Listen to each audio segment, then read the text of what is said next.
этом городе любили, в этом городе ходили, в этом городе гулять. Как шли мы с разговорами, с гитарой, с переборами, любили мы подружкам напевать.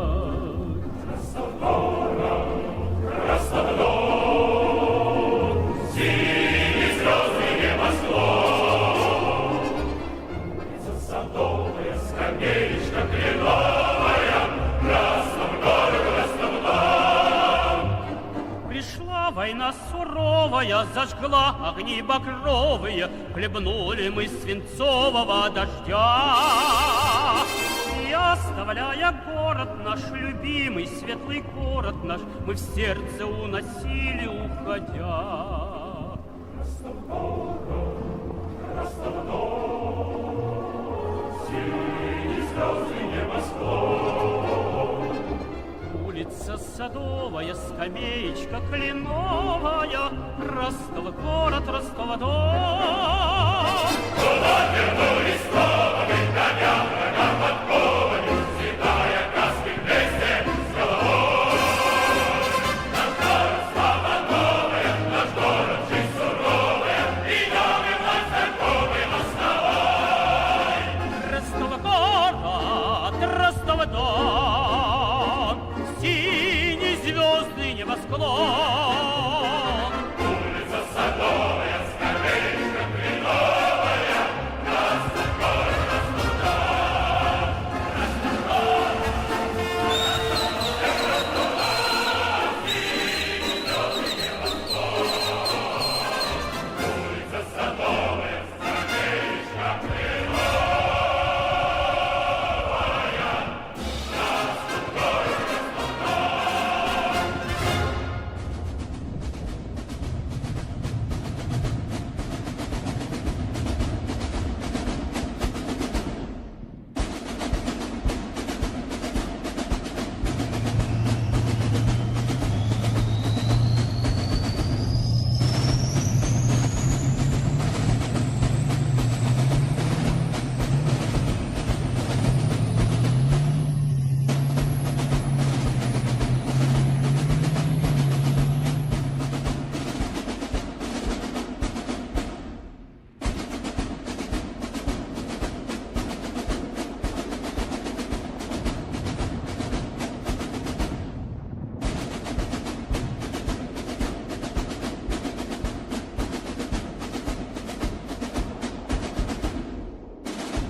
Прийшли окупанти до нас в Україну, форма новенька, воєнні машини, та трохи поплавився їх інвентар. Байрактар, Байрактар. Російські танкісти сховались в кущі, щоб лаптем посьорбати довбані щі, та трохи у чах перегрівся навар. Байрактар, Байрактар. Приперли зі сходу до нас барани для восстановлення великої страны. Найкращий пастух баранячих отар. Байрактар, Байрактар. Їх доводи всяке озброєння різне, потужні ракети, машини залізні, у нас на всі доводи є коментар. Байрактар, Байрактар. Вони захопити хотіли нас зразу, а ми зачаїли на орків образу з російських бандитів, робить примар. Байрактар, Байрактар. Російська поліція справи заводить, там вбивцю рашистів ніяк не знаходить, хто винен, що в нашому полі глухар. Байрактар, Байрактар. Веде пропаганду кремлівський урод, слова пропаганди ковтає народ, тепер нове слово знає цар. Байрактар. Байрактар. Байрактар. Байрактар. Байрактар.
Yes.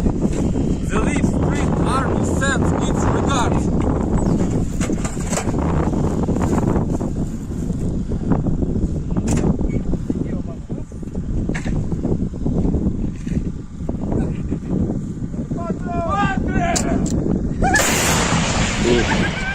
Русский военный корабль. Предлагаю сложить оружие и сдаться. Русский военный корабль, иди нахуй.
Hello everyone, I'm the Enforcer, and I'm accompanied by Enforcer Matt. And good evening, folks. It's Enforcer Matt, and welcome back to day 750 of the news. And it's good to see you all once again. And Russia is absolutely getting hammered today by the Free Russian Legion soldiers. And it's good to see you all once again. And of course, we're going to be covering the past 24 hours of the news of the war in Ukraine, or more so, the news of the ongoing war inside of Russia, as Free Russian Army forces have been able to rapidly advance today, possibly even making it to the very outskirts of Belgorod from preliminary information that we were able to get just an hour before this stream. The information that is coming out of Russia has been wildly severe, and we've also been able to hear from official government sources that the Russians have begun to move and deploy tactical nuclear weapons onto the southern border of Belarus, just 50 to 60 miles away from Ukraine, and an additional 300 miles closer to NATO borders. The situation is extremely tense at the moment, and after the report of tactical the nuclear weapons being deployed just came out a mere few hours ago. But not only that, we are hearing massive successes and massive gains by the Free Russian Army inside the Belgorod and Kursk oblasts. Loads of, it's literally an endless amount of news today. And there was actually a lot that happened inside of Russia outside of the direct conflict in Belgorod and Kursk. Large amounts of partisan attacks and also drone attacks made by the Ukrainian Air Force, possibly to support the operations of the Free Russian Army inside of Russian territory. Moving on into our first bit of breaking news tonight, we were able to hear that the Free Russian Army is ordering an evacuation of this entire area that they listed here on this map. It is the area all the way down past Shebekino. It looks like it actually does go down to Veluki, although we still hear of no advance happening in Veluki. It does appear that they're telling people to evacuate from this area, and the evacuation zone goes about 10 miles deep into Russia at its deepest, sometimes 20, at least in the area around Grion to Borisovka. It is around a 20-mile deep evacuation area, and it expands all the way north up into the region of Tekhino inside of the Kursk Oblast, showing that the Free Russian Army is operating over an incredibly large front line, and they're also saying that if civilians do not evacuate in that time, they will be caught in the large firefights and battles that will be occurring. We've also been able to concur, or more so find out, that the Free Russian Army has not even engaged in major combat actions yet. Everything that we've seen up till this point, according to the leader of the Free Russian Army, has been nothing more than preliminary stages to get ready for their large, rapid advance on into the rest of the Russian Federation, specifically into the Belgorod and Kursk oblasts. We've also heard that apparently they are supported by a large number of artillery pieces, a large number of anti-aircraft systems, and a large amount of frontline armor as well, meaning that the Free Russian Army is a complete armed fighting force that is not deficient or lacking in any category of weapons or arms. We have also been able to find out more additional news that these forces have been continuing to engage in firefights and action with small Russian border guard contingents today, but the Russian army has been completely unseen in the area. We have not seen any Rosguardia or Russian army forces moved into the area, and we have also not seen the Russian Air Force active either. There have been sporadic actions by Russian artillery today, which we were able to see on film, which we will not be showing on stream tonight. But beyond that, it does not seem that there is any major Russian force in the area, and the artillery, from what we understand, may even be attached to the border guards. But moving on up into our very northern area near Tekhino, the only advance that the Free Russian Army has made into the Kursk Oblast, we were able to see some footage today that the Free Russian Army took some time to destroy 2 ammunition warehouses that were within the vicinity of the village of Tekhino. Here is the clip from Svoboda Rossiya, the Freedom of Russia Legion, which is a part of the Free Russian Army, which was conducting the attack on the ammunition cache today. We were able to see some kind of a supply truck moving in. It looks like it might be a Ural 4320,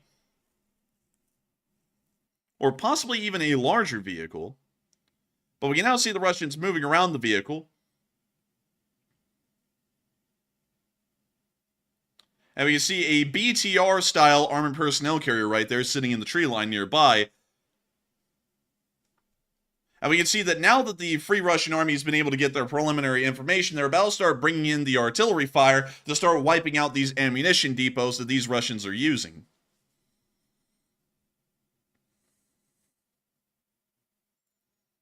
We see our first hit here. It appears to have been a little bit up and left of the target. The next one is more so dead center.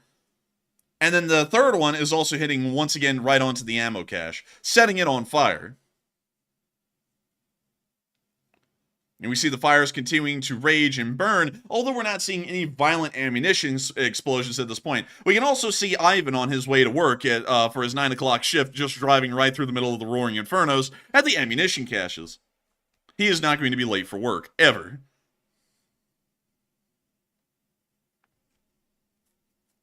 We see the fires continuing to burn, and the clip ends there, but this was the only video confirmed action that we were able to see by the Free Russian Army inside of the Kursk Oblast. However, while we were not able to find any other captured footage or film of the Free Russian Army inside of Kursk, the air sirens within Kursk City did sound today quite a large amount of the time. From what we are hearing, apparently multiple air raid alerts were raised over the course of the entire day inside the Kursk Oblast, showing that the Free Russian Army may be using drones in the area, although we're not hearing any additional news about the success of those attacks or how many of them have even occurred. But we did get to hear the air raid sirens going off in Kursk today, which was a pretty familiar sound, especially if you're used to the war in Ukraine. Here is the 24-second clip we got of the air raid sirens sounding over the city.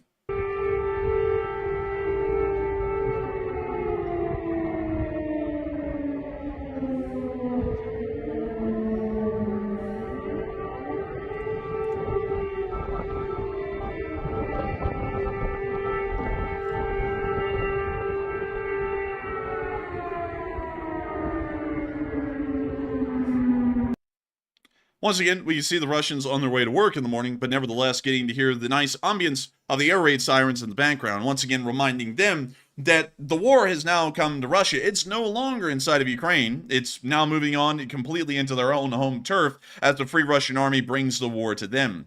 However, while there's been very little news inside the Kursk Oblast today of the actions of the Free Russian Army, the news out of the Belgorod Oblast is the complete opposite, as massive armed actions have been undertaken today by the Free Russian Army, showing that not only are they a very large fighting force, but all fronts that they have created, or more so all axes of advance that they've created within Belgorod, are heavily active and being used to a very large extent.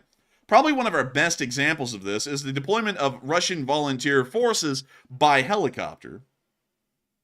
This was something that we had only heard in rumor up until today, but today we got footage showing Ukrainian marked MIA helicopters helping to transport and airlift RDK soldiers from Ukraine and into the Russian Federation. The reason why they're using MI-8 helicopters is because due to their speed and also the amount of infantry they're able to carry, they are able to reinforce Russian volunteer forces that have crossed the border relatively fast compared to the difficult terrain that we're finding in some of these areas. There aren't a large amount of roads or bridges that cross the Ukrainian-Russian border, and for that reason, the actual funneling of more forces can either enter a choke point that Russian artillery, if brought into the area en masse, could try and target and wipe out a good amount of RTK forces, or in some areas, it's just a little too difficult to get forces through, especially with armor and equipment. And we can see here that these Ukrainian helicopters, Ukrainian marked, were dropping off Russian volunteer forces within the area of Belgorod, or the Belgorod Oblast. There we can see them rappelling down off the Mi-8. Well, here this guy's getting a pretty good kick out of the whole thing. He got a good laugh.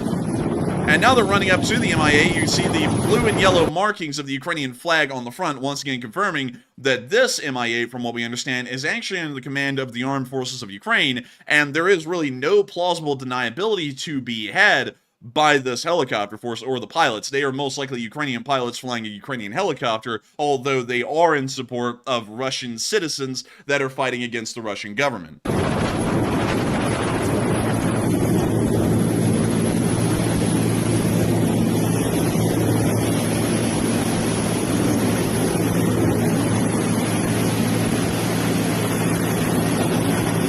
Now see the RDK forces loading into the Mi-8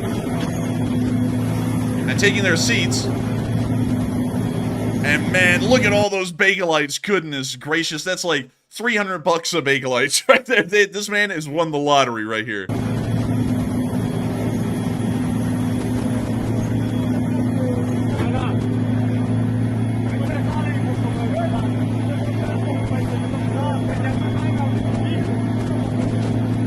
We see the RDK forces are now seated in the helicopter.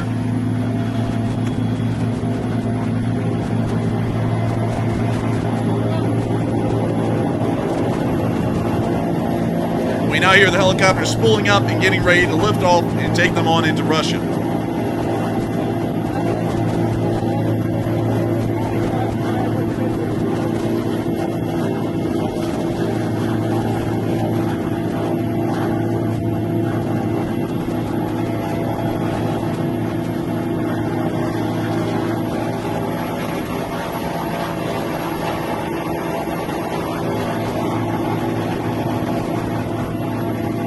Also, Matthew, I swear we have these work gloves right here in our garage.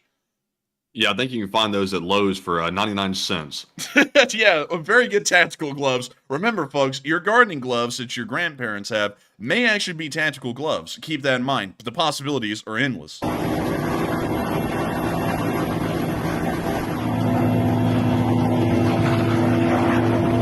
now see them unloading off of the helicopter. Hang on standby, actually.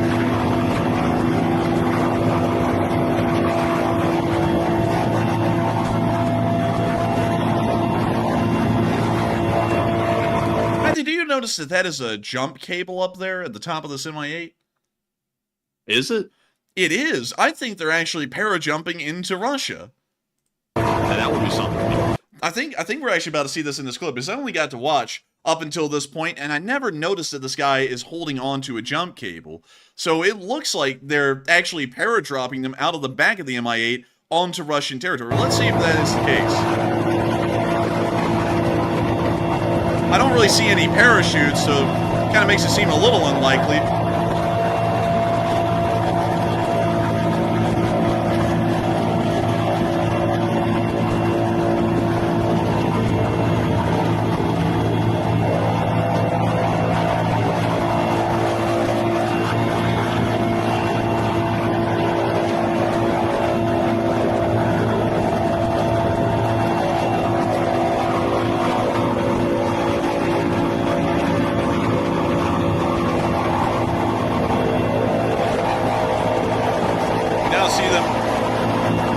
Back of the helicopter. Well, you see that the helicopter is actually hovering above the ground by about 100 feet, maybe 150 feet, and they are fast lining down to the ground. So it looked for a minute like they were actually going to parajump into Russia, but as a matter of fact, they're actually just fast roping or fast lining down to the ground, or mostly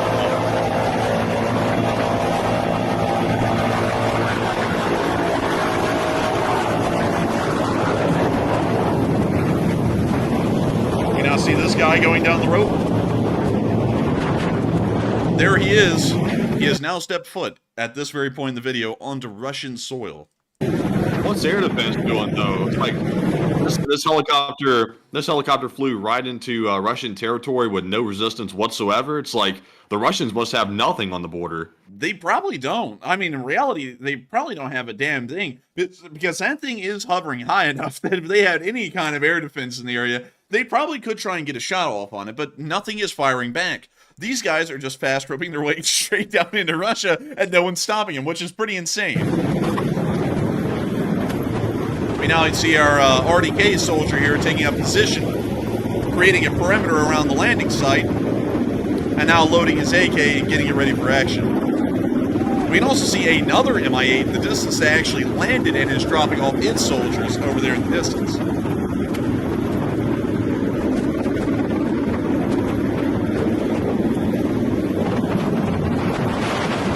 We now see them moving forward as a squad.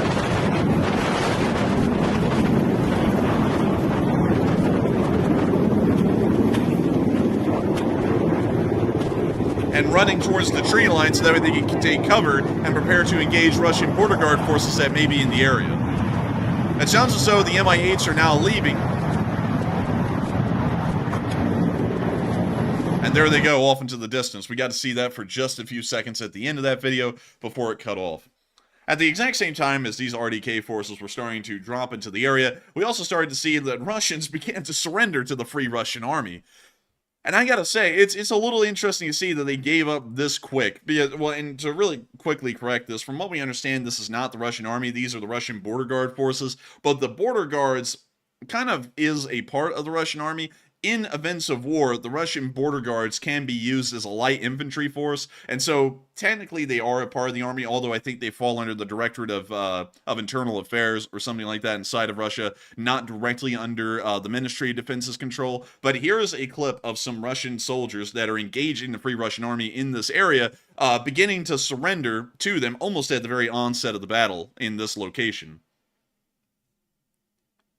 We can see our Free Russia drone here, looking down at a large group of soldiers. We believe that these are actually the Free Russian soldiers. And we can see a very crappy, trash-laden bunker, or more so trench network, right in front of them. We're assuming that this is the Border Guards post.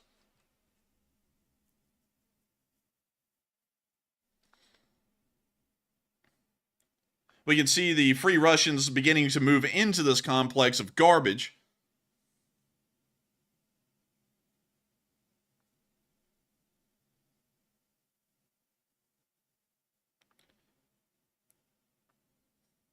We can see the Russians put up some nets, possibly to catch something, maybe some hopes and dreams, but sadly there won't be any of those around, as it appears that the Russians right there may be waving a white flag.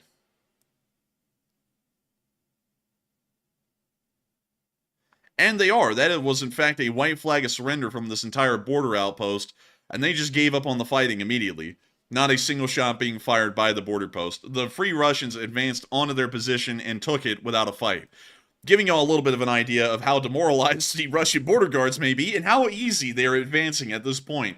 But moving on from that and out of the area of the Gorkovsky front, or at least the clips that we threw into the Gorkovsky front today, once again trying to ensure operational security, the exact locations of these markers isn't pinpoint accurate on most of them, unless if it's so clear of a location, there's really no operational security to protect. But moving on from that and into our next clip, we also got to see that there's a little bit of heavy fighting that was going on in Grion around 14 hours ago.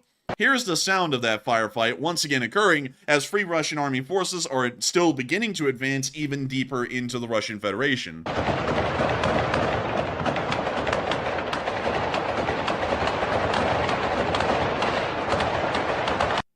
Some of y'all may actually remember this little gas station here that's in this clip, because it was actually included in a video the other day showing Russian citizens within Grion all queuing up at the gas station to get gas in their cars and start driving away from the area because the Free Russians were advancing a little bit further down the road. Now this area has been enveloped in a firefight today, and from what we can collect off of the information and videos that we have, Grion has been taken under the control of the Free Russian Army. That's one thing that we can say without violating operational security. And just a few hours ago, one of the Russian citizens who stayed within the city took a short little drive around town. This was only 5 hours ago, pretty much in the middle of the night, at midnight, literally, at this time zone in Russia, showing us what the city of Grion looks like. It appears to have actually largely been unscathed through the course of the heavy fighting. We didn't see a lot of destruction. We did see, as we'll see in the clip, a car that appears to have veered off the road and one burning house, but beyond that, the damage does appear at the moment to be somewhat minimal to Grion. We can see the derelict Lada here on the side of the road. Так, машины разбиты, дом догорает.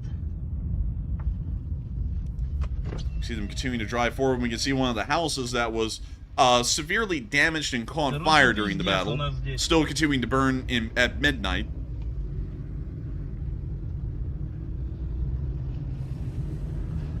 Все в дыму в городе. And we see them continuing to show off the side streets of Grion. Канонада прекратилась. Свет есть. Not a sound. The city is completely quiet. No one is out.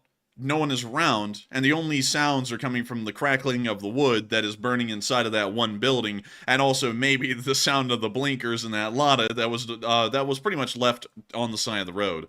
However, it is showing that the Free Russian Army is advancing with such speed, especially in the Grion area, which we are able to confirm, that they pretty much took the area without enough damage being caused at all. There is minimal damage inside of Grion from what we can understand. And with light amount of damages, or well, light amounts of damage, it confirms for us that they are moving at a rapid pace. A pace that's so fast that war cannot stay idle enough in a single area to cause the overwhelming kind of destruction that we're used to seeing in massive battles in Ukraine, like the Battle of Avdiivka or the Battle of Bakhmut, where the battle sits on top of a city for nearly half a year or more than half a year and ends up leveling it pretty much to the ground.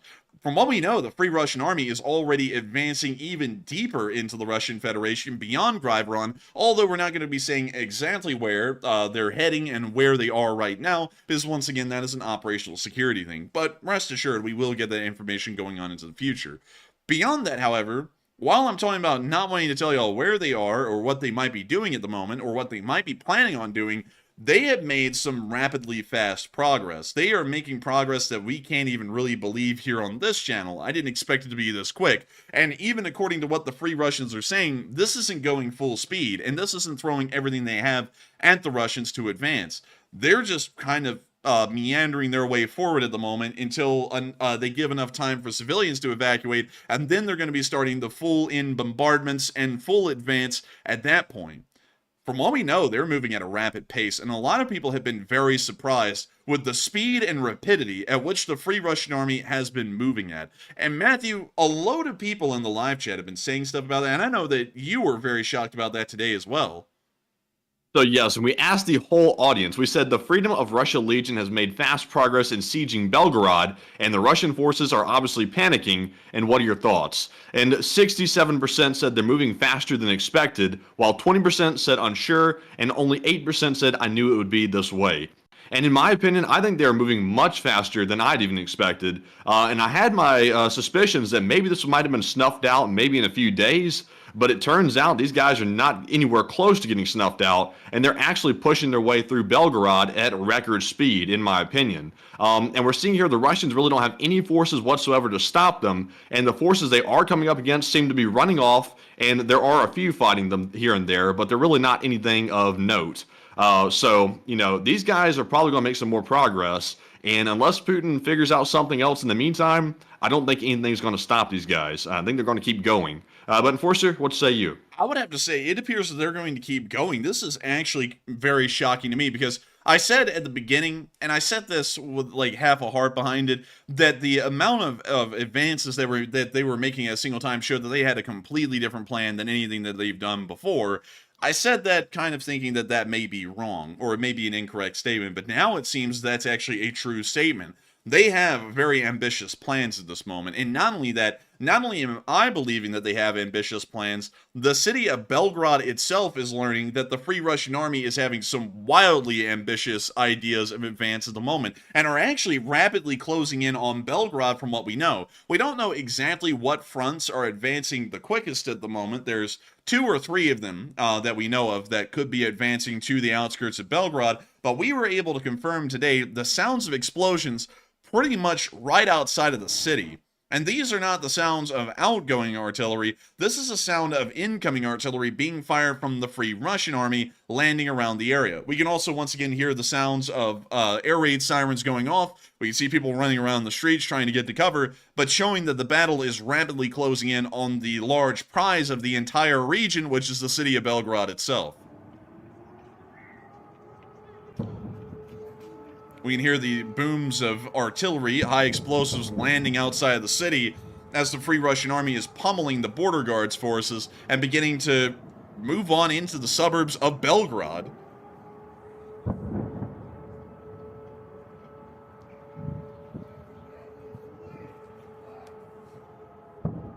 And there's a drunk Russian out there screaming somewhere. This, that's he's just sounding like he's Someone's invading my swamp, blyat. And then the clip loops, but that's giving y'all a little bit of noise, and I want to make sure to be as quiet as possible through that clip so that way y'all can hear the distant booms of the artillery that's exploding on border guards forces that the Free Russians are locating and destroying. They're getting wildly close. I mean, the fact that they're actually bombarding Belgorod with an artillery system is something. To bombard the outskirts of Belgorod, where the sound is visible, a normal artillery piece would have to be 15 miles or less away, meaning that at this moment, they could be firing from where they took over the ground at Novaya Tobolzhanka, or they could even be closer than that, especially if they're dealing with smaller artillery pieces that are not a 155mm or a 152mm artillery piece, which we're assuming they probably don't have that many of those. One thing that we want to make sure to make clear is that the Free Russian Army is going to be limited in the kind of equipment and technology that they have, because the last time that the Free Russians conducted a border incursion at Shebekino, it was mostly with Humvees and Max Pros, which actually caused a decent amount of strain in between the US and Ukraine, because the Ukrainians promised that no American weapons or vehicles or equipment of any kind would be used inside of the Russian Federation, even if it was something as simple as a Humvee. So when that happened, the Ukrainians promised that from there forward, they were not going to be supplying or equipping the Free Russians of any unit with any kind of American or Western equipment. And so we know one thing for certain: the Free Russians are not going to have access to a M777 howitzer and have that 15-mile range. The range will be slightly reduced because they're going to be working with older Soviet artillery systems from pretty much antiquated Soviet vintage, or they're going to be dealing with smaller artillery pieces such as mortars and other things like that, meaning that they're probably a lot closer to Belgorod than where they are at the border right now at Novaya Tavlshanka, at least according to yesterday's Frontline report. Moving on from that and into another clip, we also got to see that air defense had been active over Belgorod today, showing once again that apparently the Free Russians are firing a very large amount into the city of Belgorod. We can see the faint pillars of smoke rising from the air defense being fired. We can still hear the air raid sirens going off throughout the day. And once again giving us a very clear confirmation that the city of Belgorod is already under attack from the Free Russian Army as they're trying to target and destroy Russian forces within the city. Moving on from that, we also got to hear of an explosion near the Belgorod train station today and a pillar of smoke rising from the area. The Belgorod train station is directly saddling a large rail yard that sits in the center of the city and is used by the Russians as a major supply depot. The large amount of Russian military resources that is transported throughout the Federation is transported by rail, and the Russian Federation is the only the only nation in the world at this point that actually has a specialized units, as a matter of fact, of railroad logistics brigades, meaning that there are Russian army forces that's entire job is maintaining and operating the Russian state railroads and also operating their own trains and rolling stock to transport equipment and supplies around with. The railroads are such a vital part of Russian military supply efforts and also a vital part of Russian border guard supply efforts as well. And we are believing that the target that the Free Russians were trying to hit was most likely inside of the rail yard right adjacent to the Belgorod railway station and was most likely trying to destroy some kind of ammunition or supplies that could possibly be used by the border guards if it was unloaded and shipped forward to the small amounts of border guards that are trying to defend against this massive advance. Moving on from that little bit of news inside of the center of the city of Belgorod, we are also able to find a little bit more news that apparently an unfortunate occurrence happened today of a mall being hit inside of Belgorod. Unfortunately, 2 Russian citizens were killed in this explosion, along with 9 wounded, which is very unfortunate to hear, but nevertheless, it is showing that the Free Russian Army statements that these citizens should be leaving the area and evacuating is one that needs to be heeded. War is a very dangerous thing, and armed forces can only be so careful until there are going to be, really unavoidable civilian casualties. Hopefully, the citizens of Russia do heed the warnings and evacuate the area completely because the war is now coming to them. And while they are Russian citizens and may even be pro-Putin, modern war revolves around minimizing civilian casualties altogether. And civilian casualties at all are absolutely unfortunate, and if they're deliberate, absolutely abhorrent and should be detested greatly. From what we understand, this was not a deliberate attack by the Free Russian Army. Apparently, one of the drones was almost shot down, or some kind of a flying object was veered off of its course and most likely ended up exploding near this mall, which is what led to the unfortunate casualties of the Russian civilians. Moving on from that little bit of news and into the area down near Novaya Tavlshanka, we were able to see that the RDK is in the Belgorod Oblast, and they are continuing to do some pretty freaking good actions. I mean, here's some drone footage of the RDK near Shebekino, at least that's where we're going to put the marker for now, showing them attacking Russian forces. And we're going to be muting the music. I don't know what it was recorded on. It sounds like a 1990s McDonald's Happy Meal toy. But we can see them hitting multiple different border guards vehicles in these clips. And then the video ends right there. But still showing us that the Russian border guards are having a very hard time dealing with the RDK. And the RDK and the Free Russian Army as a whole appears to have the upper hand advantage in fighting the Russians. Moving on from that and into the small and very quiet area of Nekativka, we were also able to hear of a brand new unit that we've actually never really heard about joining the fight on the side of the Free Russian Army.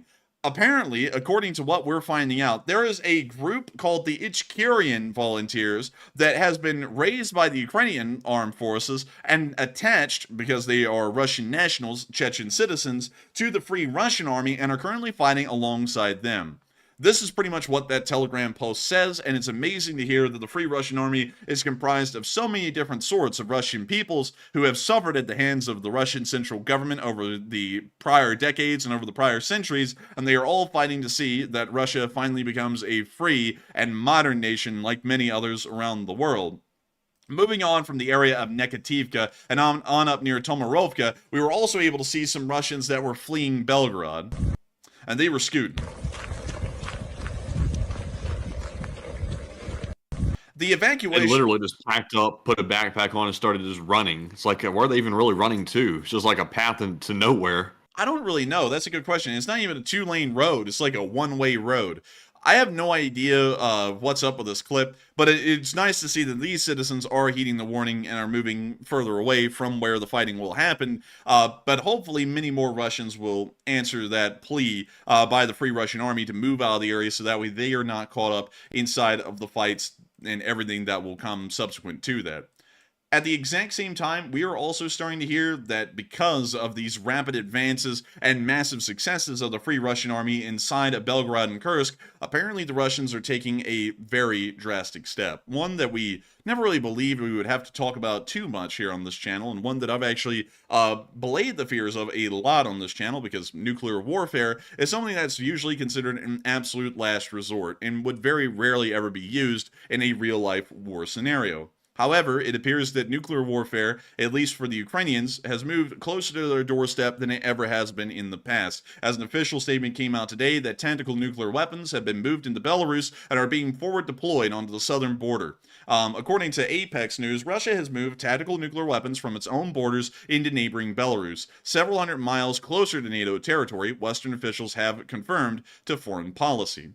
This is a very concerning move, and it's showing that the Russians are apparently absolutely stretched to their limits, and there is nothing else that they can do to the Free Russian Army invasion rather than try and pull out the literal last resort, tactical nuclear warfare. Tactical nuclear warfare is smaller in size and devastation as compared to an intercontinental or a strategic nuclear strike, but nevertheless, this is the stepping stone that builds up to a strategic nuclear onslaught. The fact that the Russians are moving tactical nuclear weapons into Belarus and trying to move them into the northern areas of Ukraine, and not only that, certainly far deeper into NATO territory where more strikes are possible with these tactical nuclear weapons, this situation is getting very concerning and incredibly tense on every single level. A lot of people have been talking about this and how in the world did the Russians move these tactical nuclear weapons into Belarus so quickly. It has only been 48 hours since the Free Russian Army has advanced into Kursk and Belgorod and has begun to rapidly move forward, and we're already seeing that Russian nuclear forces were on standby apparently and moved into Belarus almost at a moment's notice to get ready to use these nuclear weapons. This has led a lot of people to believe that this is a Russian fallback plan for if they run out of available manpower and resources and the situation just becomes that bad in the war in Ukraine, they were immediately going to roll out the nuclear weapons, and this has been in the playbook, at least the Russian playbook, for quite a while. They had had this plan for a long time. Some people are also saying that maybe the Russians are preparing for some kind of a nuclear threat of a sort. But Matthew, I know that this is something that you're really big into. Matthew's usually the nuclear expert of the two of us here on this channel as far as nuclear weapons go and where they are and what are they doing. And Matthew, what do you think about this? And most importantly, what are other people thinking about it?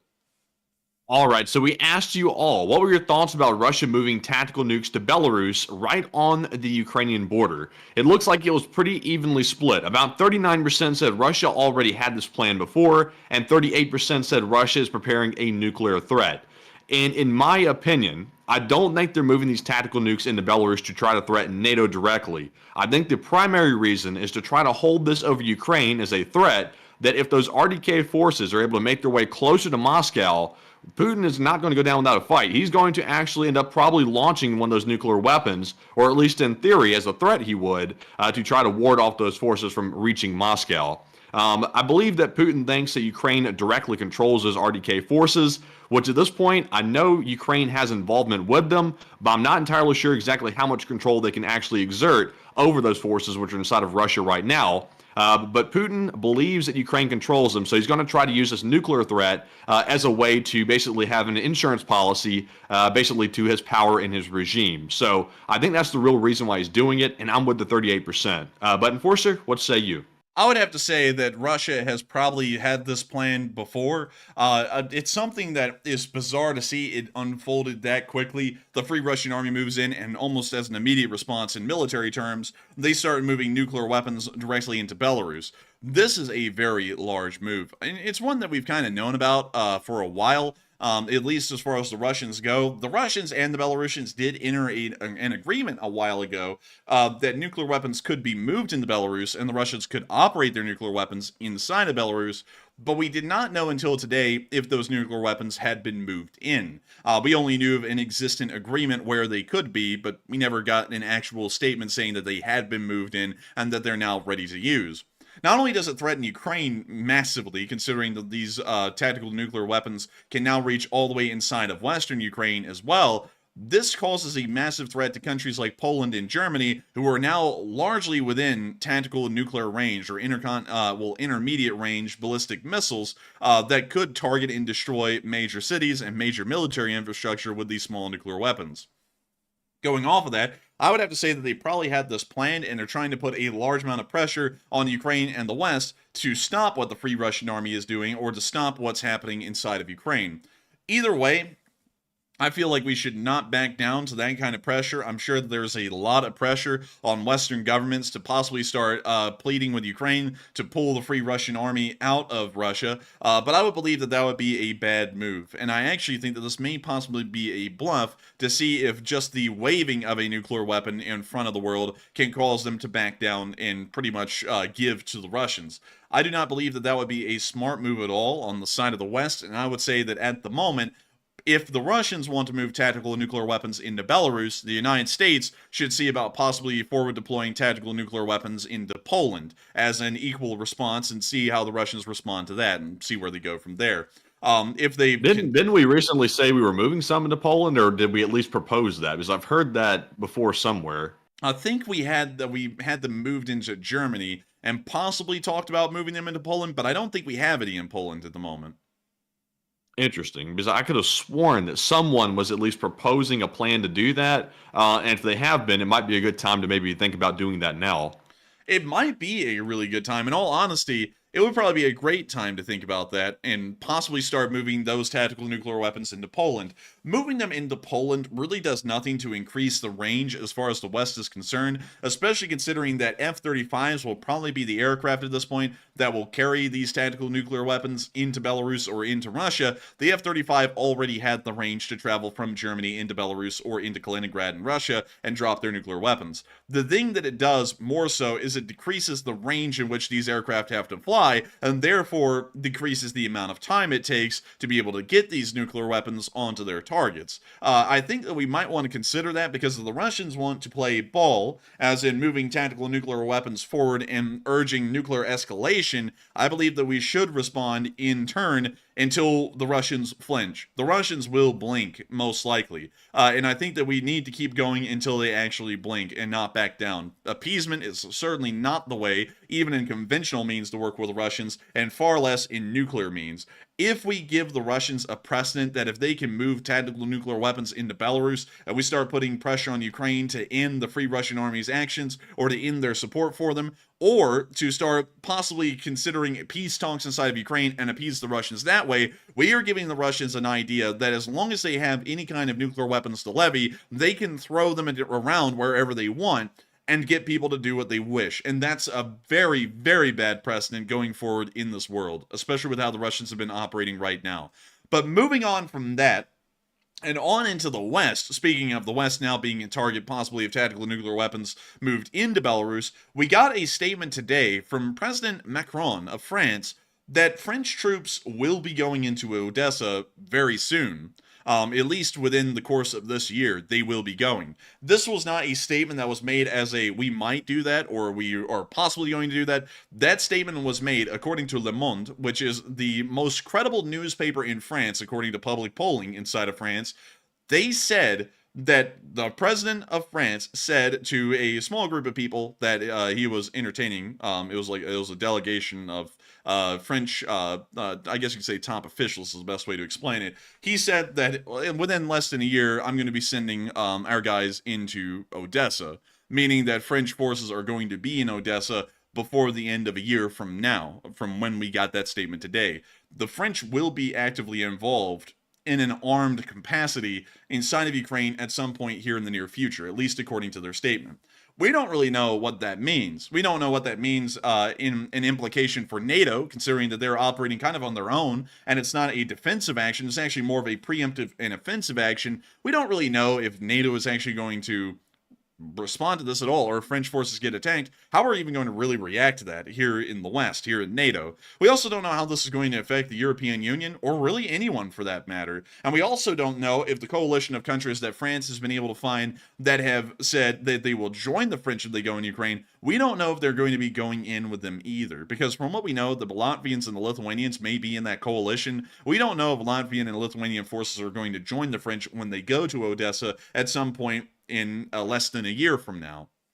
This is something that I gotta say is pretty wild. I mean, it's actually pretty nuts. And I want to ask y'all this.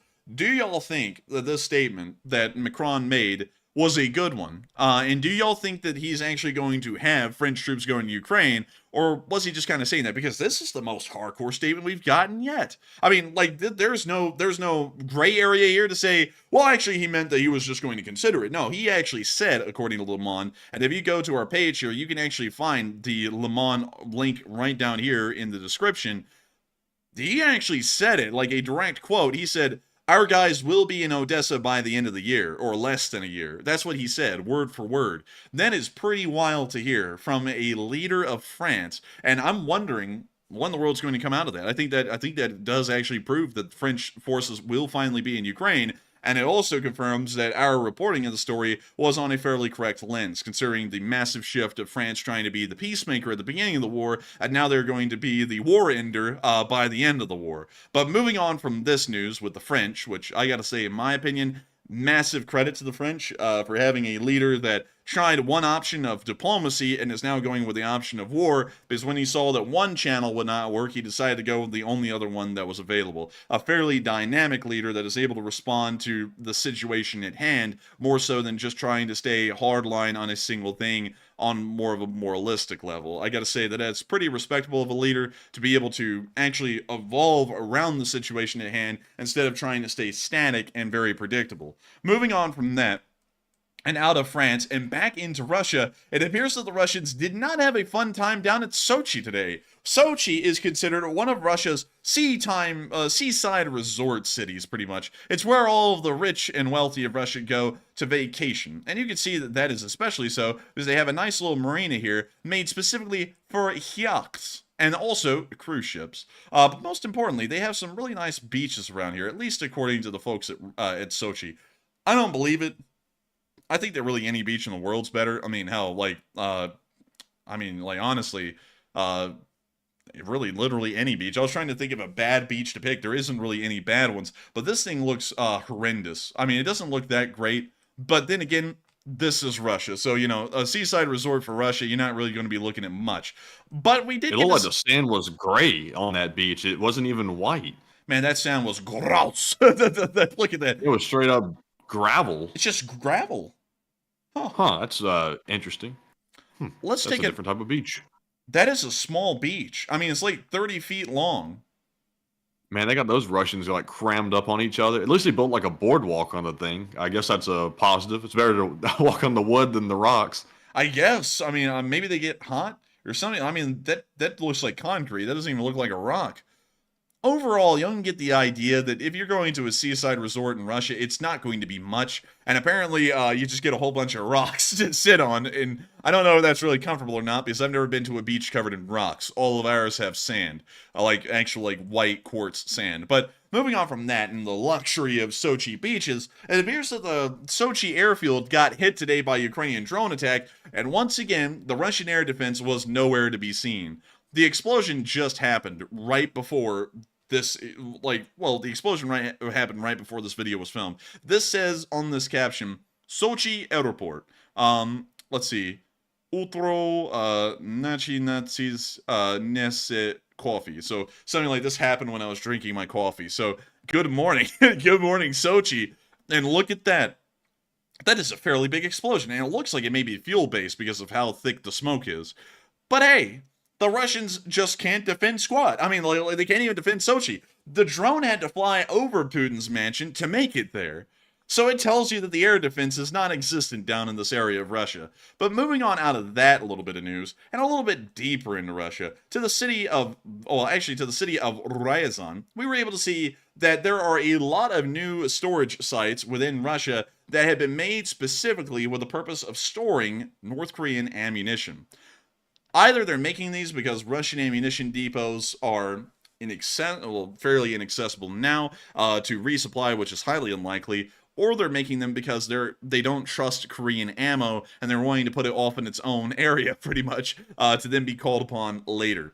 But this right here is the Yegorliskaya airfield in Russia. This was on the 30th of January, and we can see that they've made a whole bunch of pits to store the ammo in and get it ready to go. This right here is the Tikhorets munition storage facility in Russia as well. And we can see here that there's an increased number of civilian contractors, and that's always a bad sign. And there's a headquarters area with a lot of vehicle traffic moving through. You can also see that because there's no real concrete roads or paved asphalt roads in the area, so everyone just creates ruts in the dirt, and it gives you a good idea of the amount of road traffic going on in the area. We can also see that there's been numerous occupied, re-vetted storage areas throughout.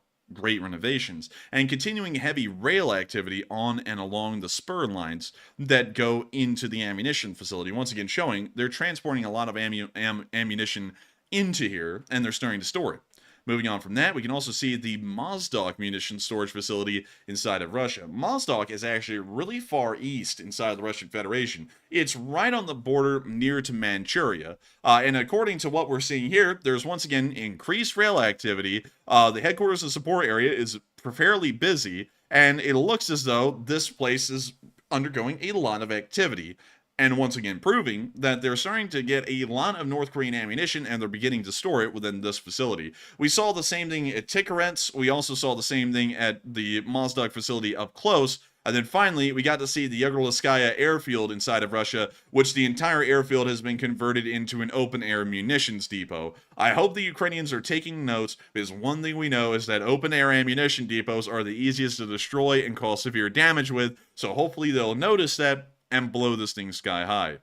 But we are seeing that the Russians are getting a lot of North Korean ammo. But you know something else that they're getting from overseas, but they're not getting from North Korea, Matthew?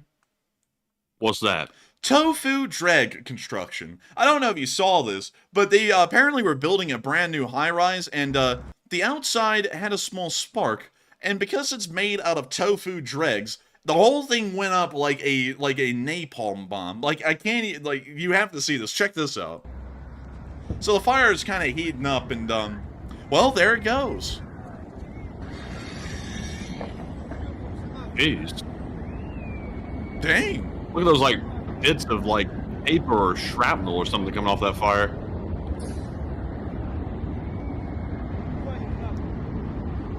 My God. Is that really tofu drag construction? I have no idea what this really is. I was making a joke, but like, this, I don't know what this stuff is, but it's the most flammable material on Earth. It's like the damn like pieces of lava falling off of it or something. It's like, what they build it out of, like fuel?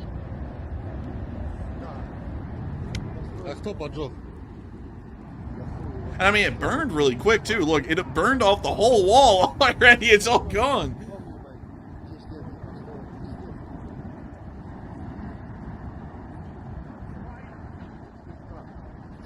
And now we can see that it started to turn into a burning pile at the bottom of the building, because all the tiles that didn't go flying into the sky ended up collapsing off the building and onto its side. But this construction project is going to take a little bit longer, because they're going to have to start renovating all the fire damage, or just completely demolish the building because of all the fire damage, one or the other. I don't think it could have burned better if they had, like, literally poured lighter fluid on it and lit it. What the hell is this stuff? Like, if anyone actually knows in the chat, let us know. Because it burned within 30 seconds, pretty much, clean off of the wall. And that's a huge wall. I mean, that's like a 8-story tall building, and the entire thing just burned off in 30 seconds. Mental, dude. Imagine being someone living in that apartment and that fire had started. You would literally be flash fried inside of your house, pretty much. Basically, man, like a seared and pan. Dude. Aw, man. Getting fried up on the side. Oh, yeah. Aw, Getting fried up. man. We're gonna Man, deep getting fry a fried hot dog. every which way. Or deep frying a hot dog. Aw, man. But moving on from that clip, which is mental. I just don't really know even what to say about rather than that's freaking crazy. It's time for us to move all the way out to the far east in Russia, near the small town of Magadan. And Magadan is a really interesting little town because this is actually technically an autonomous republic out here, and Magadan is the biggest town here. Y'all want to see what Magadan looks like? Well, I'll show y'all. This is Magadan. This Megalodon. damn megalodon shark. But let's see here. Let's drop out here. What does it look like here? Ah, yes, the real Magadan, outside of city center.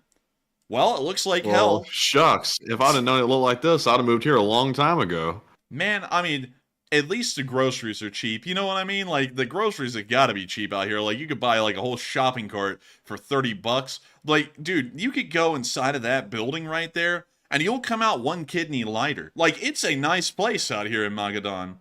I feel I think almost... I think that's Facebook headquarters over there, isn't it? That Yeah. looks like that high-tech Facebook building. Yeah, right here. Look, it's all This is blue. Tech Central, Silicon Valley out here. What they got going on? Dude, I feel like I'm hairless and morally well not morally, but I feel like I'm hairless and financially destitute going through look an old Soviet city of Magadan. But beyond that, Man, if you shaved your head off, like not your head off, but your hair off. If you shaved your hair off and ran around out here with a selfie stick, you could call yourself bald and bankrupt living out here. look, it's a nice old tin building. It's a complete with no Or insulation. you get still blot. What the hell is this place? Wait, hang on. Let's look at this. This is the. Wait, hang on. This is the. That sign is way too nice for that building. This is the bastion. It literally says bastion on it. And Bastards. Professionalia. Wait, this is a professional something. Professional dive. Yeah, it's a professional dive. This place is a hell. Like, this place is terrible. But oh my god, dude, it's actually really bad out here. Like, the central Magadan wasn't really that bad looking, but where the people are really living, like, it's so bad they had to blur this out. Like, it's that bad. And there's nothing even confidential there. They just blurred it out. Oh my Don't god. let kids get your kids away from the screen. They can't see that. That's horrible. Man, this over here looks like a North Korean labor camp off on the side. Dude, it might be a North Korean labor camp. Like, it's really Oh. bad. But Kodak Retina said Magadan was a gulag camp. And Oh. that actually might be what this is for real, though, because it does look like a camp, like, legitimately. well, that makes sense. But also, man, look, they wrote on the wall Shabaduk. That's it, and then put a phone number. Yes, I'd like to. I'd like to call up the Shabaduk, please. It's so nasty, bliat. You're just gonna take a shabaduk right on the side of the road, bliat. What did you just get done doing? I get done doing my favorite pastime, Shabaduk. That's like, yes, I'm here to meet Shabaduk. Duke Shaba. Shabaduk. But beyond that, this place is horrendous looking. It's a terrible looking place. But one thing that is probably really bad for the Russians is that they sent, well, there's always Russian army MI8s operating out in these far regions of Russia, and it appears that once again one of Russia's flying machines fell apart midair, not that far outside of Magadan, and ended up blowing up. Whole crew being killed. There was 2 guys on board, so it wasn't really a big crew. But the Mi-28, oh, I'm sorry, it was actually carrying 20 people, and 2 were killed. But it crashed. A little unfortunate, if you ask me. And it seems as though the Russians are starting to run into even larger problems with aircraft continuously failing just due to a lack of maintenance. I have a feeling they're going to keep on running into these problems as time goes by. And time does keep going by, to put it out there. I mean, it keeps going by, and it just gets worse and worse for the Russians with each and every single day. It really does. And I mean, it's just terrible. And I mean, when you really think about something like the French possibly being either going to Ukraine or maybe even possibly in Ukraine, according to what the Polish foreign secretary said, it kind of seems like things are really, really bad. And a lot of people are talking about the whole idea of someone from NATO being there, particularly the French, because the French are going ham these days. I mean, before long, Matthew, the Russians are about to catch these hands, and they're about to be Leguppy's hands. Like, Leguppy's going to go over there, start giving them a black eye. But a lot of people are already talking about if the French forces are in Ukraine or not. And it looks like, surprisingly, a lot of people think something that is quite shocking if true. And Matthew, what are folks thinking about it? All right, so we asked you all, do you believe that the French forces are already operating in Ukrainian territory, as previously suggested by the Polish foreign minister, I believe? It looks like 58% said yes, they are likely there already, and 25% said no, it's simply an idea in progress.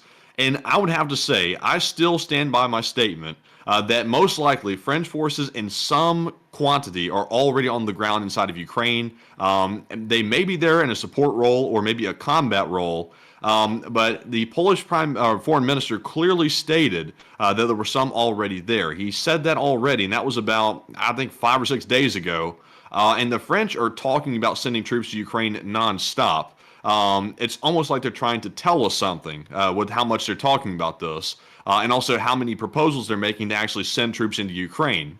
And we're even learning today that Macron said back in February, which was about a month or two ago, that he wanted to send troops into Odessa by the end of the year. So it sounds to me like there's no way there aren't some French troops already there in some capacity. That's my opinion on it. But of course, feel free to disagree. But I'm with the 58%.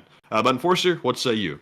I would have to say there is probably some French forces there, maybe a small amount, but I'm kind of having to be a little bit on the fence. I'm going to have to be a little undecided on that. Because one would think that there probably would be French troops inside of Ukraine at this point, but I don't know. I mean, that would be really weird to just quietly bring them in and then be like, hey, they're, we're going to be there. I think they would just pretty much say at this point they're already there. But then again, that's not how governments work on a diplomatic level. Sometimes they deny that they're there until they want to say that they're there, and then they say they're there, and then they pretend like they just got there when they've been there for a while. So going off of that, I would have to say, I would have to say I'm a little undecided. I'm not really sure if they are there or not. But I know, Maddie, that a lot of people have had some questions to ask tonight. A lot of interesting questions, as a matter of fact. Loads of people, tons of people, Matthew. And I want to get into talking about these questions. And so what do we got, Matthew? All right, so our first question of the night is going to go to Justice Ryan, and he throws in a $50 donation. That is the largest super chat of the night, and thank you very much, Justice Ryan, for that very generous support as well. He says, Enforcer and Matt, I'm glad this quote-unquote free Russian army is spearheading their way into the border, but I'm more concerned, will this madman Putin use a small nuke if they get near the border, and what do you think Putin will do then? And take care, you too. And Justice, I think that is a legit concern in this case. He's bringing up the nuke threat again, and I think you're onto something. But Enforcer, what say you? And I gotta thank you so much once again for the support and helping this channel to keep on running. Now, Matthew, make sure, I want you to go and make sure to grab one live chat, because I'm going to have to address that really quickly again, because it seems like there's some confusion about a certain unit in the French army. The question was sent in by Nathan Morgan. It says, France doesn't use mercenaries, then what the hell is the French Foreign Legion? So make sure to keep a hold of that one, so that way I can circle back to that right after the super chat, because it's something that I think we have to address again. But moving on from that, it is great to hear, Justice Ryan, that the Free Russian Army is continuing to spearhead their way across the border and into Russia. And we do know that the Russians are moving tactical nuclear weapons into Belarus. I don't think they're going to use one at the moment on the Free Russians. I think if they actually started taking over an entire oblast, then they might. But beyond that, I'm kind of doubting it. And on top of that, I'm doubting that they'd even use it even if it was a losing battle, because the optics for the Russian government would probably be terrible if they ended up nuking and possibly killing a lot of their own people in a nuclear attack on the Free Russian Army. That would probably be such a bad look for the entire Russian public, even people who may be diehard supporters of Putin, that they'd probably turn against him, because it would look like he would be willing to kill anyone to stay in power, even if they are their own people.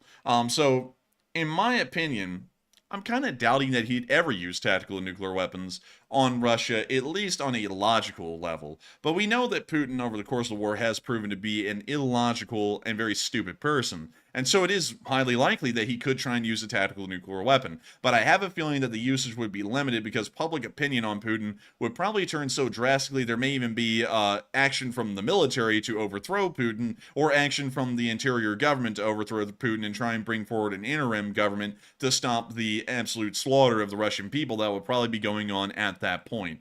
At least that's what I believe. But then again, the Russian government historically doesn't really care about the little guys that live inside of Russia. That's a historical trend that's existed ever since the Mongol invasion of the 13th century and still persists to this day. So take that with a grain of salt. But that's what I think. I think it's a little unlikely that they'd ever use a tactical nuclear weapon on Russia. I think it's actually more likely that they'd use a tactical nuke on Ukraine than the Russian territories. But with that, Well, you gotta think that if these guys were able to get close enough to Moscow, where it looks like they might be able to go into it and actually invade the Kremlin or take down the government, perhaps, what options is Putin really left with, if you really think about it? Because unless he's willing to launch a nuke right outside of Moscow to basically try to nuke these forces, he doesn't exactly have a ton of forces back in Moscow to really defend the city, to my understanding, or at least not enough to really last a long time.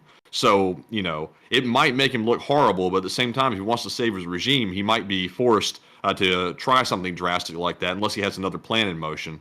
maybe he would, because, at that point, he really wouldn't have anything left.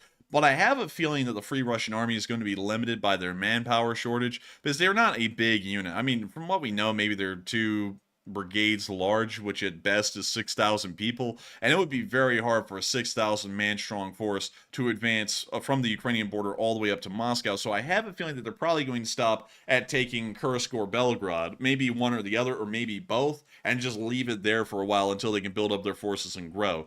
Or they may actually peter out. Maybe the Russian army gets diverted into the Russian border region, and then they peter out, and then they withdraw again. Although I'm kind of doubting that at this point, because they seem hell-bent on going all the way in this time.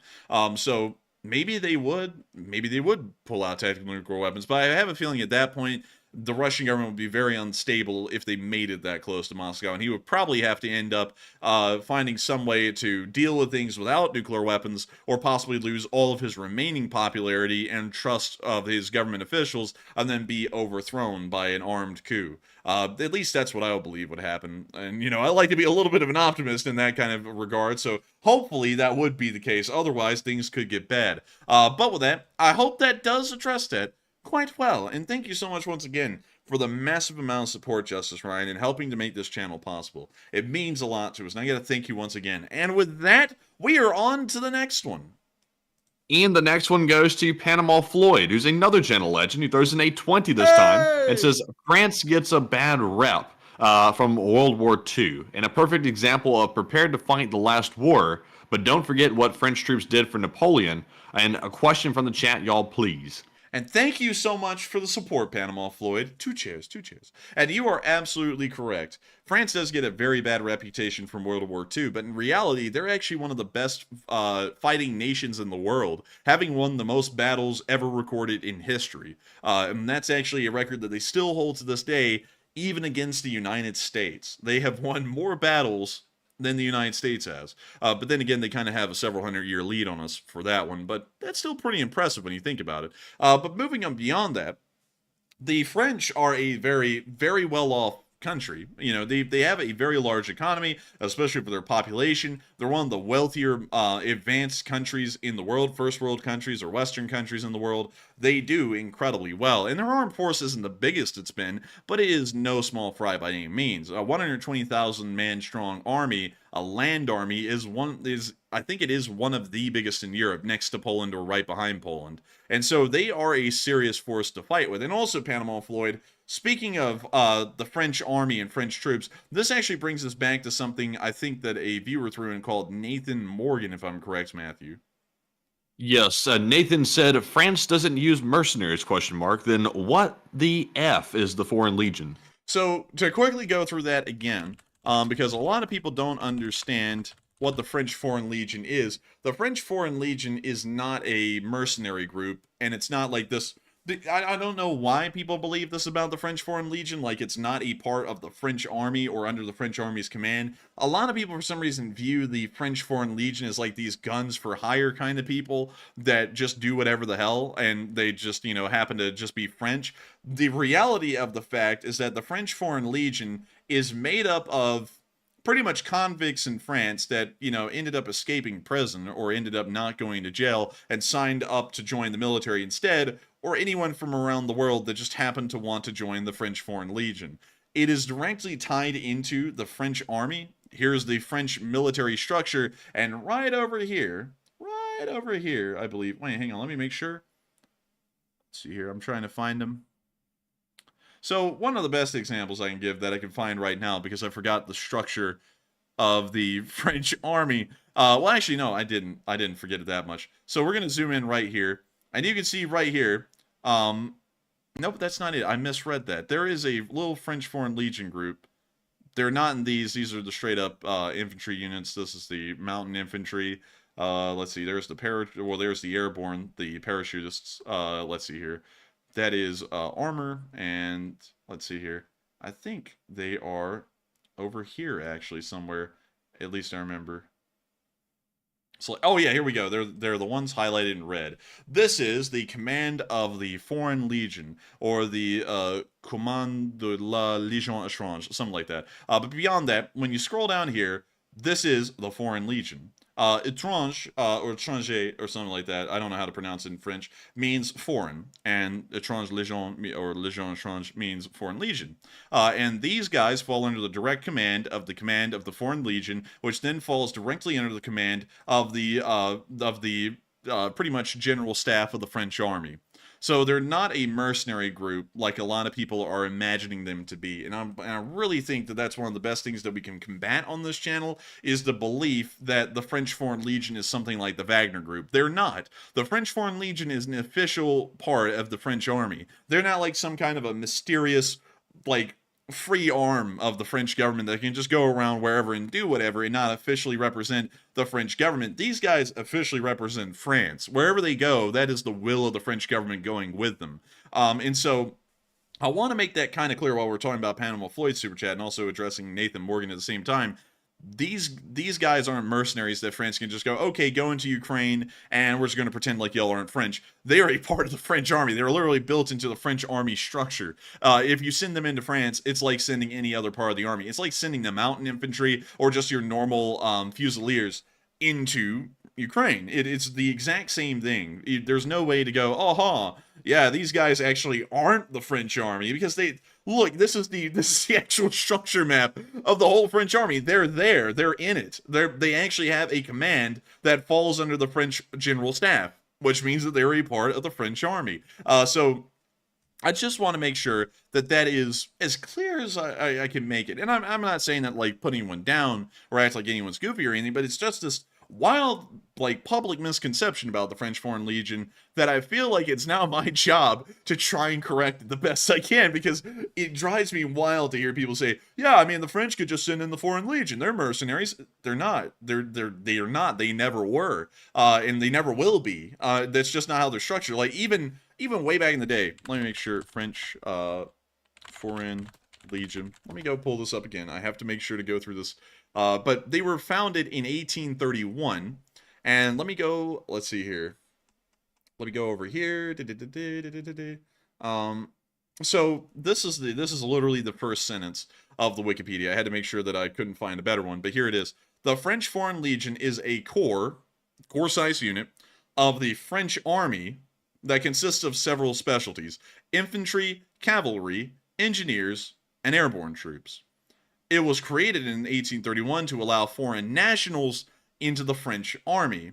It wasn't created to allow France to do whatever they wanted and then deny that they're French citizens.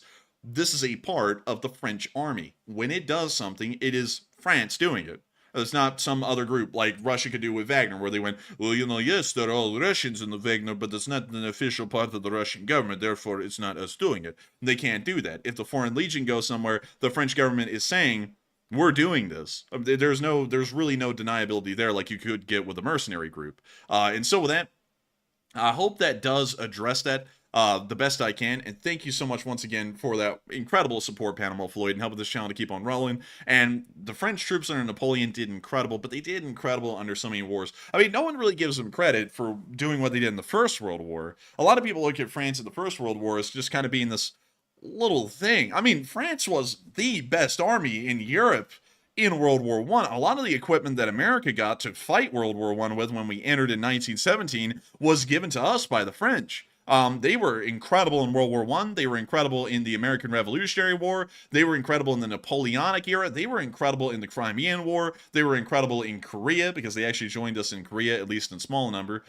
They were incredible everywhere. I mean, of course, there are some failures along the way. World War II, French Indochina, which led to the Vietnam War, and also in Algeria. But beyond that, they did really damn good throughout most of their history. But with that, I hope that does address that quite well. And thank you so much once again, Panama Floyd, for helping this channel to keep on running. I hope we addressed that well. And with that, we are on to the last question of the segment, and then we're going to be moving on into the Ukraine frontline news.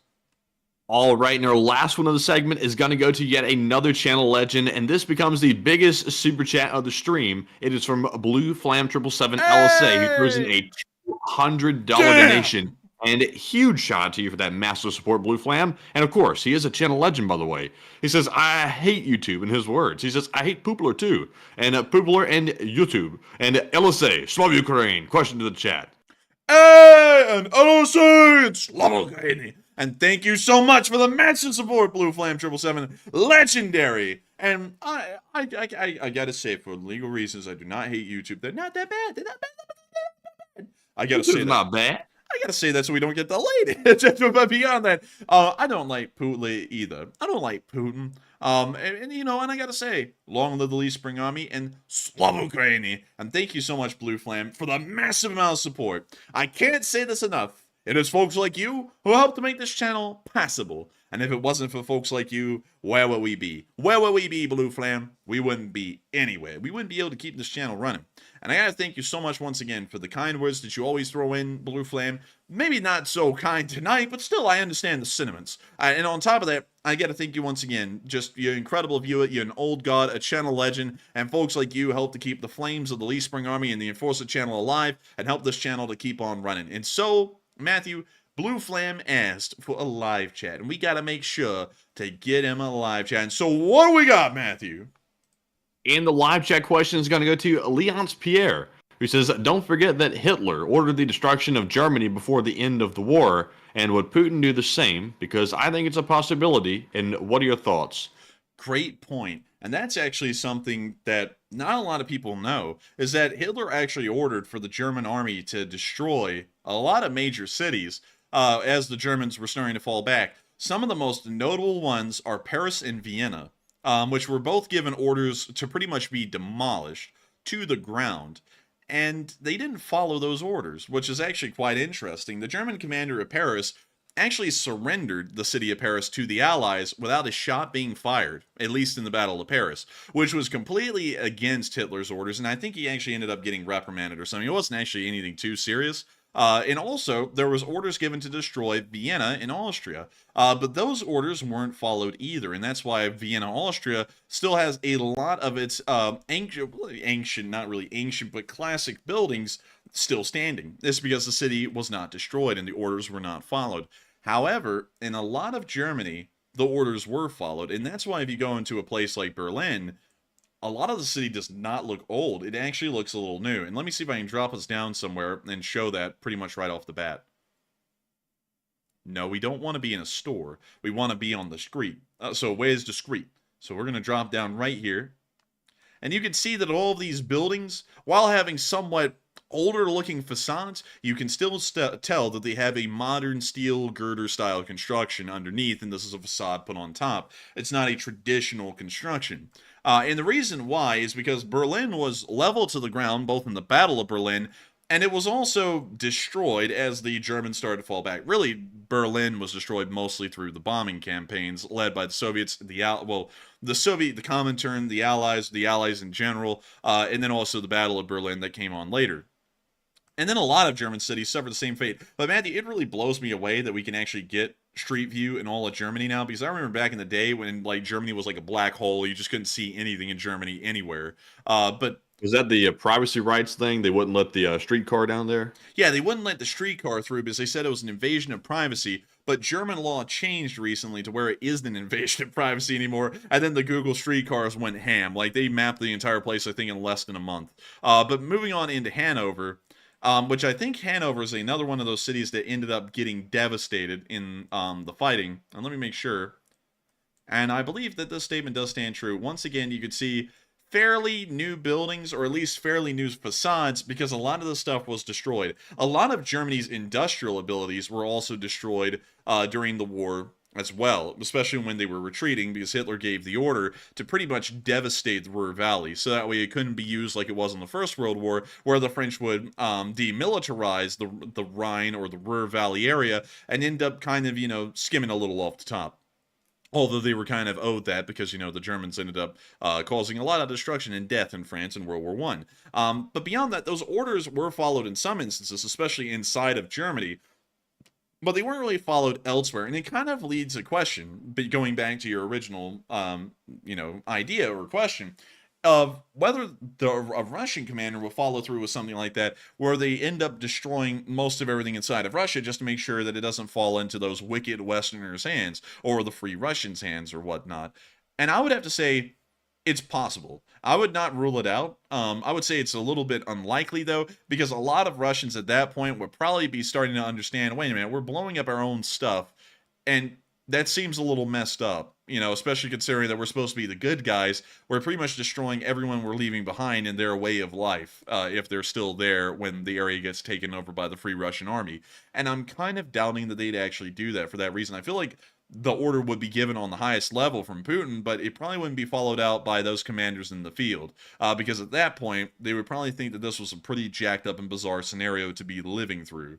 But with that, I hope that does address that quite well. And thank you so much once again, Blue Flame 777, for the unbelievable support. That is huge. And I can't thank you enough for appreciating the channel and enjoying it so much that you would support us like that, because it really just blows us away. I'm honestly speechless. But thank you so much once again. I hope I answered that live chat well. And it's time for us to move on into the Ukrainian frontline news, which we don't have that much of today. Most of it was actually inside of Russia, but we do have bits and pieces. And one of them was a brand new Ukrainian mine-laying drone, which was a really cool thing to check out. We're going to be muting the chat music, but we can see a piece of string attached to each mine, and as the little drone moves forward, it slowly lays out each and every single mine. And look at that thing thing's go. drifting, man. Look at it go. Shit. It's like an articulating little robot drone. Man, that thing do be articulating. Look at it. It's like a mini Volvo dump truck, but it's a little bit more exploding. Man, that thing's got that dump truck on it. You know what I mean? Kind of has a hard time getting traction, though, in the front because it's so light in that little, front section. Yeah, I would probably suggest putting like a 50-pound weight on the front so that way you can get a little bit more grip, because it looks like it's struggling because of the trailer, and it's not really able to get enough traction to pull all of it forward. But still, really cool. I love to see that thing. And also, it appears that the Russian losses were a little high today. Oh, man.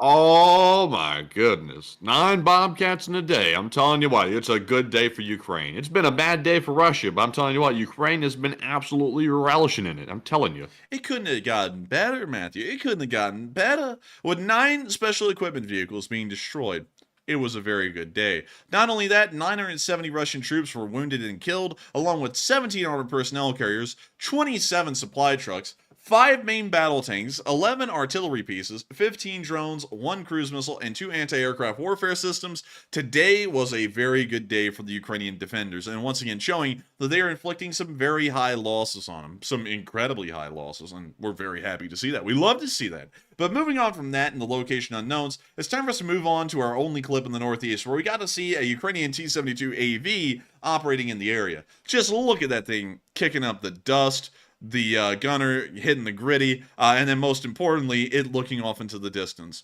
Just really cool to see it. And wonderful to know that the Ukrainian T-72 AVs of the 22nd Mechanized Brigade are continuing to operate up in the northeast. Moving on from that little bit of news, and a little bit further down the lines, we are going to be moving past the battlefields of Crimea, the area around Vergno-Kamyanka, and the Battle of Bakhmut, because we got literally nothing from any of those front lines today, and it appears that those front lines have fallen somewhat silent, and the Russians are not making any advances, and the Ukrainian defense has proven to be very effective. Moving on from that, and down into the city of Avdiivka, we did get a decent amount of information today from the 47th Brigade, showing a decent amount of defensive actions that were happening in the direction of Stepove. We were able to see a BTR-82 get blown up, and check it out. It was really cool to see. It is pretty cool, I gotta tell you. Look at it, isn't it cool? Stuck. Man, that thing actually looks kind of beefy with that slat armor on the outside. But that music is copyrighted. Oh yeah. Oh yeah. Oh, look at the drone. It's just taking a look. It's just sizing it up. Inspection. Oh, and there we go. Oh. And it did barely nothing. Actually, it made a little something. It looks like it made that perfectly round hole right there. No, actually, that was like a gasket cap or something. Let's see where it blew up again. I can't really tell where that blew up, but it did start a fire. Man, this APCB fire. I cracked myself up with the terrible headache I have. But we can see the BTR-82 continuing to roast. Oh, and the ammo's starting to cook off. And there's another drone that was flying over. Just taking a look at it, but that thing's burning down. It's already done. Someone pulled that thing out of the oven. It's well done.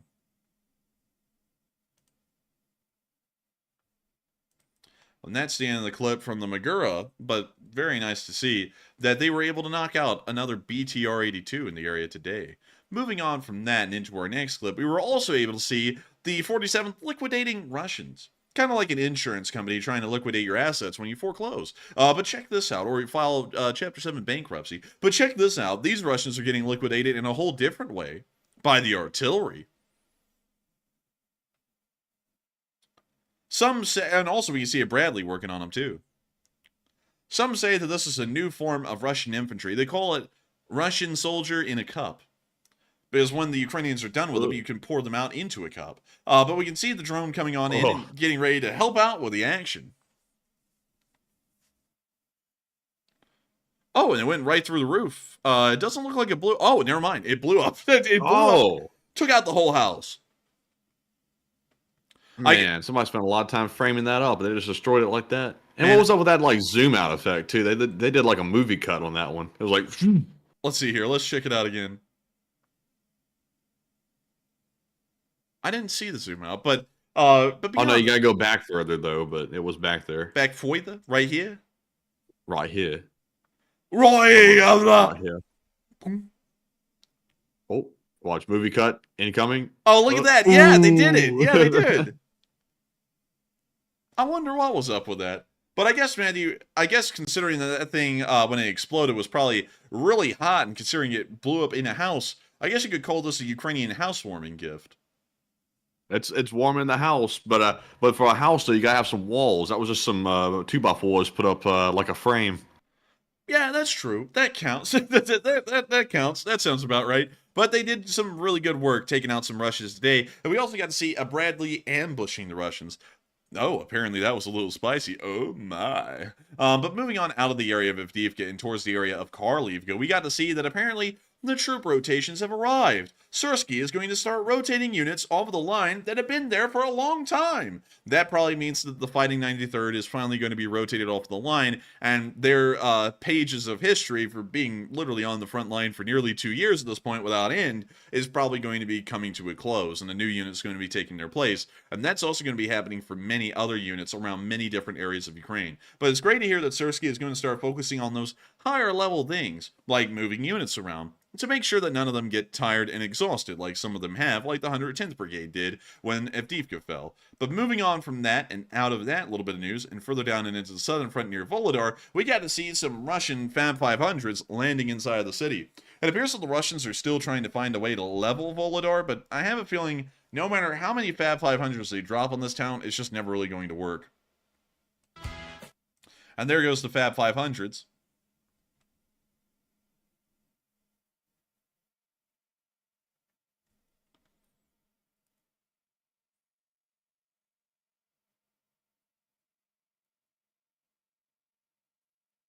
This looks like Kamibulak hell, bliat. It does bleed. It does. But I'm just trying to nurse this terrible headache I have over here. But moving on from that, very nice. Nurse it, bliat. Nurse it like a nurse shark, bliat. Man, I'm going to freaking nurse this thing. I need more ibuprofen. I need more Advil. It's hard on the liver, said Tom Exman. That ibuprofen does a number on the liver, but you know what does a worse job on the liver, bliat? A ton of vodka. If you drink like a Russian, you die.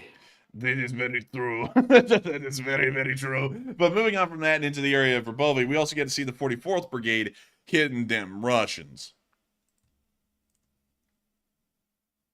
Oh, little cluster. Bliat, salt and pepper the ground, bliat, because dirt is for breakfast. Everyone in the chat saying, take some He's gonna run pills. right through it. Oh, bliat! That's a run through it! But beyond that, How the hell those guys missed all those things on the ground is beyond me. Like, they somehow missed everything. Let's see, where in the world were they? So They were right around the edge of there. the pepper. Yeah, they were right on the edge of the salt and pepper. They got up and they started legging it. But that's the end of that clip. But moving on from that and into our next one near the area, we also got to see the cratered moonscape in between Robotny and Novoprokopivka. This is the area in between, and you can see all of the crater holes that have been caused by all of the shelling that has occurred in this area from about the mid part of last year up till now, kind of giving you an idea of the volume of fire that ends up getting thrown at a single area like this, and really giving you an idea that in some places in Ukraine, it looks a lot like World War I. Moving on from that and into our next clip, we also got to see a Russian armored personnel carrier doing a little bit of Russian-style mine clearing. All right, we're going to be viewing that, but we can see the APCs rolling forward, and there goes one. It looks like it cleared out a mine. The next tank won't Through run. the mine clearing robot, bliat. Just put the whole tank on the damn thing. You step on the geese, don't step until we blow up. Just slap it or see it or whatever. And we can see the next one still rolling, apparently not knowing that his buddy got knocked out. You got knocked Man, out. When you're Russian, but there's no time for stalling, so you just hit the mines. I bet. Oh, there we go. There goes number 2. Yep, they both hit him, and it's over with for them. They're going to be having Lenin naps. would be proud. Man, they're really keeping up to the name of Russian.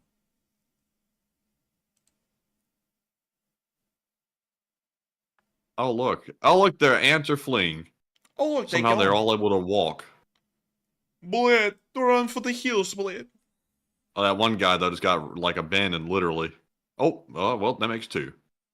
Oh, unfortunate for them, but nevertheless, fortunate for the Ukrainians.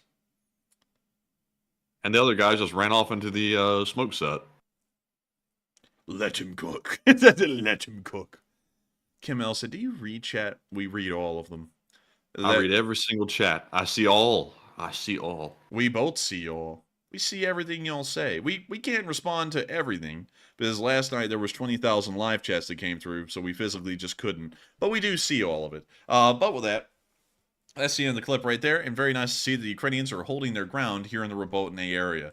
Moving on from that and down into the area of Krenki, we also got to see a toss getting cooked. Check it out. It's very nice. We see our little Russian column trying to move through Krenki, not Svatovi. And they're about to get blown up. And any second now.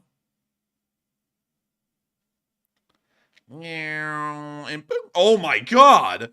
Wow, what an explosion. An explosion and a half. There went the turret. It looks like it was joining the Sputnik program. That's the turret right there. Michael Bay designed this tank. Man, look at this. Watch. That thing went flying. This is normal speed right there. That thing went way high. Look at that. That was There it a goes. 20 out of 10 right there on the turret toss. That was a 10 out of 10. I've never seen one get such speed and such altitude like that ever. That was the best turret toss I have ever seen in the course of the war. 100%. Y'all just saw it today right there. That was not a toss. That was a T-72, by the way. But, you know, mistakes are made here and there. Moving on from that little bit of news, however, and out of southern Ukraine, it's time for us to move on up to Kyiv. Cover the speech from President Volodymyr Zelenskyy here on day 750 of the war. So, without further ado, there's a speech. He hardly makes them long enough for us to get water. President Zelenskyy, I beg of you, make them longer by like 2 minutes. But here's the clip, the speech. Бажаю здоров'я, шановні українці, українки. Сьогодні один з тих днів, коли ми особливо вдячні усім нашим людям, які обрали для себе шлях захисту України, нашої незалежності, які воюють на фронті, які працюють на оборону, та завдяки яким Україна живе і досягає власних цілей. Більше того, очевидно та ефективно повертає цю війну додому, в Росію, туди, де мають відчути справжню ціну війни. Сьогодні, у День українського добровольця, важливо згадати хоробрість та відданість усіх тих, хто став оборонцями України в 2014 році, хто вистояв у час тодішнього протистояння, хто зберіг Україну у 2022 році і хто зараз зберігає та зміцнює наші позиції, всю нашу державу. Кожен, хто свою власну волю спрямовує на захист усього народу, робить себе частиною великої історії України, нації та держави, які ніколи не зникнуть, та відтепер, від цих років, завжди умітимуть надихати світ. Я пишаюся усіма нашими людьми, які виборюють для України можливість нормально та вільно жити. Дякую кожному і кожній. Сьогодні я відзначив нагородами наших воїнів орденами, званням Герой України, медаллю за військову службу України. Та станом на сьогодні вже загалом 73 750 українців та українок відзначені державними нагородами. Звичайно, це лише частина проявів героїзму наших людей. Сьогодні ж я мав нагоду подякувати працівникам нашого оборонного комплексу, людям, які присвятили своє життя українській силі, які роблять нашу зброю, що проявляє себе на фронті, на морі, в ударах з повітря по російській системі війни. Дякую за українські снаряди, гармати, за дрони, за наші ракети, за наші системи РЕП, за все те, що допомагає нашим воїнам битись, береже життя України та українців. Буде ще більше нашої зброї, снарядів, наших дронів, наших систем РЕП. Я сьогодні зустрічався з працівниками одного з таких підприємств оборонних. Офіційно про таке не говоримо, і зараз, у час війни, не можемо відкрито показувати все, що ми можемо дійсно. Після війни, звичайно, будемо висловлювати нашу вдячність відкрито. Це люди, які знайшли спосіб, як нашій державі посилитись суттєво. І з кожним днем ми накопичуємо все більше цієї сили, такої потрібної сили, такої далекобійної нашої сили. Ще одне.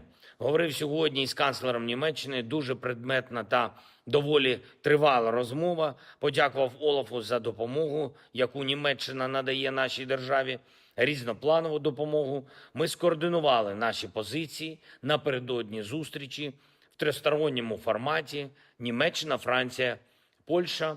Очевидно, що зміст зустрічі буде багато в чому про Україну, про нашу спільну силу.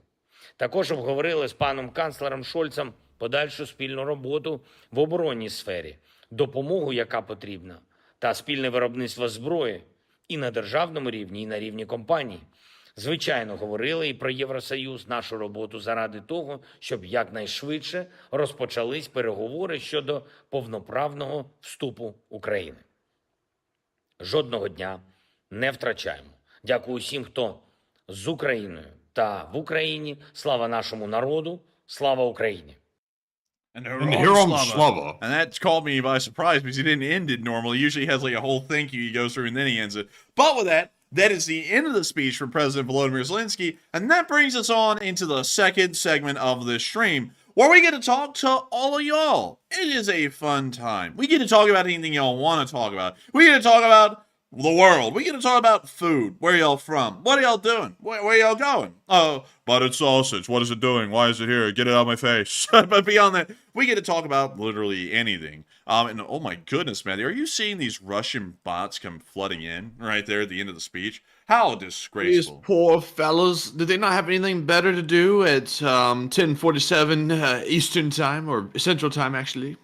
I don't know if they have anything better to do, but they will have something better to do after they get banned out of the chat. Oh, but beyond that, Oh, they can become a professional hater now. They can give up their job of being a professional Russian bot and become a professional Enforcer channel hater. I've heard there's a lot of money in that industry. yes, I have. And as a matter of fact, speaking of being a hater, there's something that the haters are absolutely fuming about right now. Something that we showed to all of y'all a little bit out there in the day, back in the past. There was just a tiny little thing, a little itty bitty thing, something, something blue, white, and gold, maybe, something a little pizzazzy, you know what I mean? Well, I'm about to tell y'all what I'm talking about. Let me go get this up on my second screen, because this is something that many of y'all are probably very interested in, and I don't know, maybe so. There will be a big announcement about this here in the near future, but all of y'all know that we've been trying to work on a little thing, just a little itty bitty thing, an LSA flag for all y'all to have. And interestingly enough, Lee Spring Army Day, or LSA Day, it's not that far away. It's on the 23rd of March. And we are going to be building up our way to LSA Day. There's going to be 7 days of Lee Spring Army, and it's going to start this Saturday on the 16th of March, and it's going to go all the way from the 16th of March to midnight on the 23rd of March, which will be the end of LSA Day. Over these next 7 days... So you're telling me that the flag sales are going to open up on Saturday?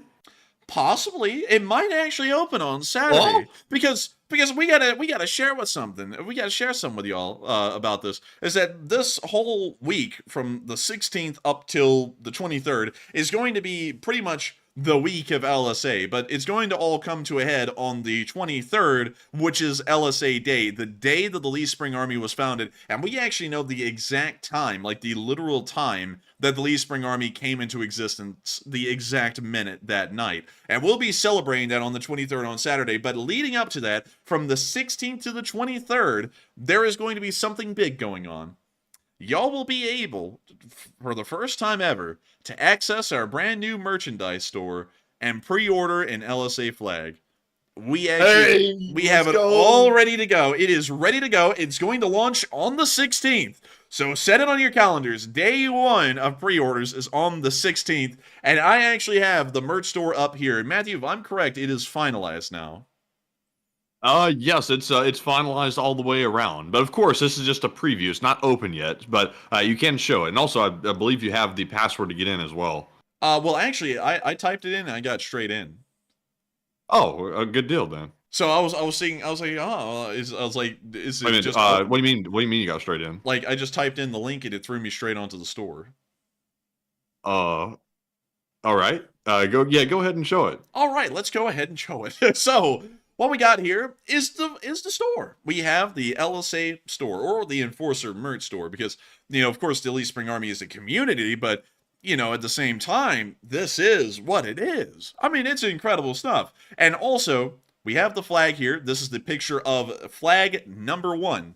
This is the first LSA flag out there, and we thought it would be very appropriate and very deserving to send this to Torosor, who is the designer of this flag. He is going to be getting flag number 1 in the entire world for the Lee Spring Army. And so we hope that he really enjoys it, that he really appreciates it, because it's his design, and it's the design that the Lee Spring Army is going to have forever and ever and ever. It's going to be here forever. But this is our website. And also, Torosor didn't just get a flag, he got a whole box. Like, I've got literally a big, huge box sitting up here ready to go out tomorrow to ship to Torosor as a huge thank you for designing this flag as well. So he's got a bunch of stuff coming. Very special package indeed. He's got some stuff that some people may never ever see again as a big thank you. Oh yeah, he's got things that may never actually exist. They may be once in a channel history kind of items that we ended up making just for Torosor. But moving on from that, this is the flag, and when you pre-order one of these, Every single one of them is going to come hand signed by me in the limited edition run. In the future, we may make this a permanent store item. We're not really sure about that right now. For now, it's only going to be limited edition, but all of them will have my signature down here in the bottom right corner of the flag. So every single one of them will have that signature. So if you want to have my autograph on a flag, this is the pre-order to get. If you want a Lee Spring Army flag, this is the flag to get. The pre-orders will open on the 16th. So they will open at, well, actually, we have the exact time as well. The pre-orders will open at 9:30 p.m. Eastern Time, so 30 minutes before this stream goes live on the 16th of March, which is just 2 days away from now. So it is very close to being a reality. It's very close to happening. Of course, it's hand signed. There's a close-up of the signature. And of course, I can't promise y'all that every signature is going to look exactly identical like that, because once again, we're not doing that with a printer or anything. That's just me literally hand signing, you know, however many flags are pre-ordered, and then also there's the flag as well. It's made out of premium 80D polyester, and it's double-sided, so it's actually 2 flags sewn together. It's the highest quality flag that I've ever actually seen, and I'm not just saying that to try and get y'all to get one. It truly is. I've never seen one that is this nice, except for like a high-grade military flag for like the colors or something like that. I've never seen one that is this high quality. Also, we have a little quick thing explaining how the pre-orders work, and most importantly, 10% of all profits that we make on this limited edition sale will be donated to United 24. So this will actually end up supporting Ukraine and you getting a flag, because we're going to be sending 10% of all the profits that are made off of this limited edition run to United 24. And we're also going to be doing that for every limited edition run on into the future. So this is a real deal thing now. It will be happening permanently. We'll always be giving 10% to United 24. But beyond that, you can, when at 8:30, well, actually 9:30 p.m. Eastern Time on the 16th of March, you will be able to get your own flag. And let us know in the chat. Put an LSA in the chat if you're getting a limited edition LSA flag. Let us know, because I'd be very interested to see how many of y'all really do want one of these flags. But we'll, of course, know in the end when the pre-order happens. And I know that we kind of had a little bit of an argument about just getting a limited number and then having y'all buy them versus a pre-order. It wasn't really an argument. It was more of a discussion.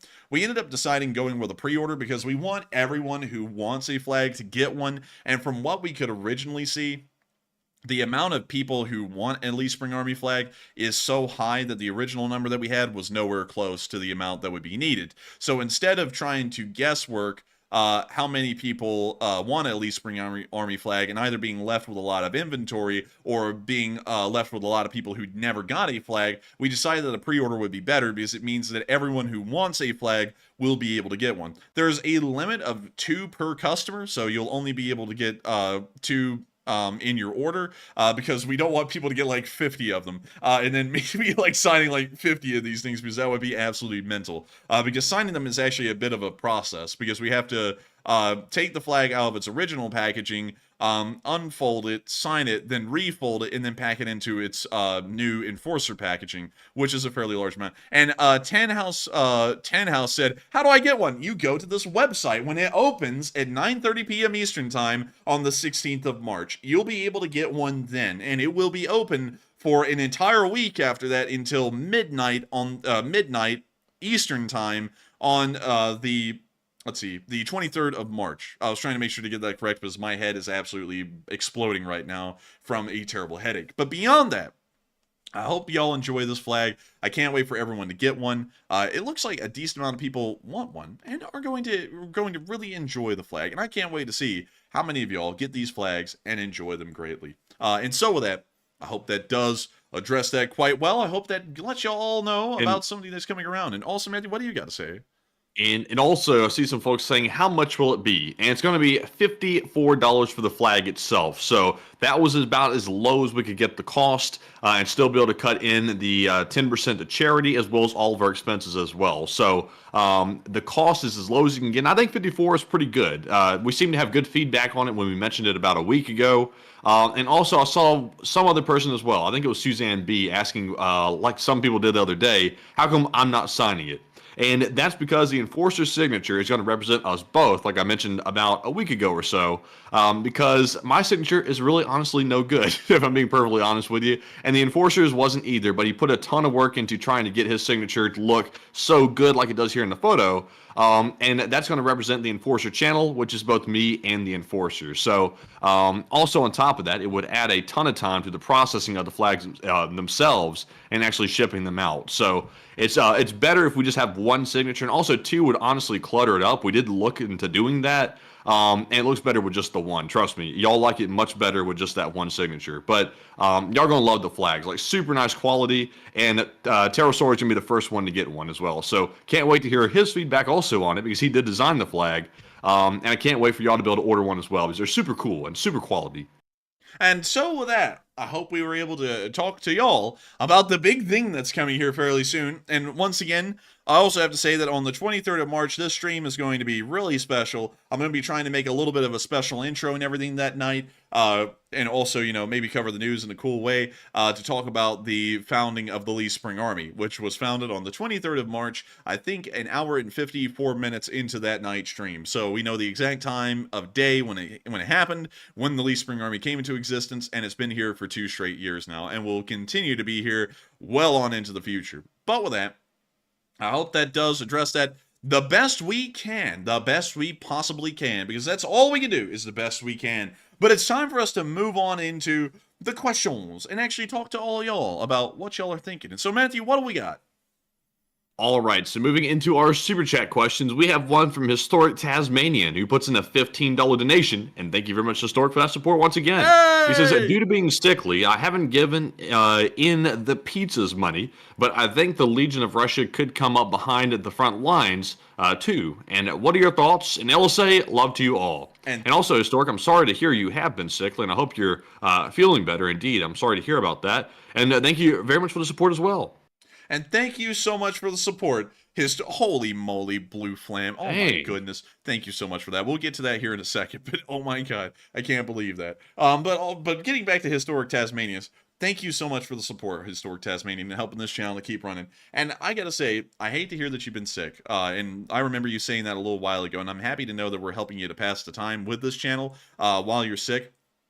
And that's something that really makes me happy to know, that we're helping you to hopefully at least not focus on it as much. I don't know if we help you to like alleviate the pain because you're distracted from the pain by watching the show. I don't know about that, and I'm not going to like, you know, try and tack on crap to the plate and make it sound like we're amazing and like healing people and stuff. But beyond that, I'm happy to hear that that we're at least helping you pass the time. And I hope that you're doing better, and I hope that you're improving. And that is perfectly fine. I mean, the pizza money thing, it's no big deal. The channel will always run. The support is just because people appreciate the channel and they want to help us to make it possible, but it's not something that anyone's obligated to do. In Historic Tasmanian, I don't want you to feel bad about that. That is totally fine. You can support the channel if you want, and you don't have to support the channel if you don't want to. It's something I want people to do entirely just because they love the channel and not because they feel like it's some kind of an obligation on their end. It's never an obligation. And we're always happy just to have y'all here, whether y'all support or not. We just love to have the folks here. But beyond that, the Legion of Russia can come up behind the front lines. It's possible because we do hear about, like we kind of heard and we kind of didn't hear about this mythical advance near Veluki that we can't really confirm exists now or not. And so going off of that, I would have to say they probably could circle around if they're there, but we don't really know if they are. So I hate to say it that way, but if they are there, that's a chance. That's a possibility. If they aren't there, it's going to be a little bit difficult because I think the closest advance beyond that would be near Shebekino and Novaya Tavlzhanka, which is really far away from any active Ukrainian front line and really far away from trying to attempt an encirclement. But with that, I hope that does address that well, as there is a massive overflowing of LSAs in the live chat, which I love to see. I don't even think we called that one up,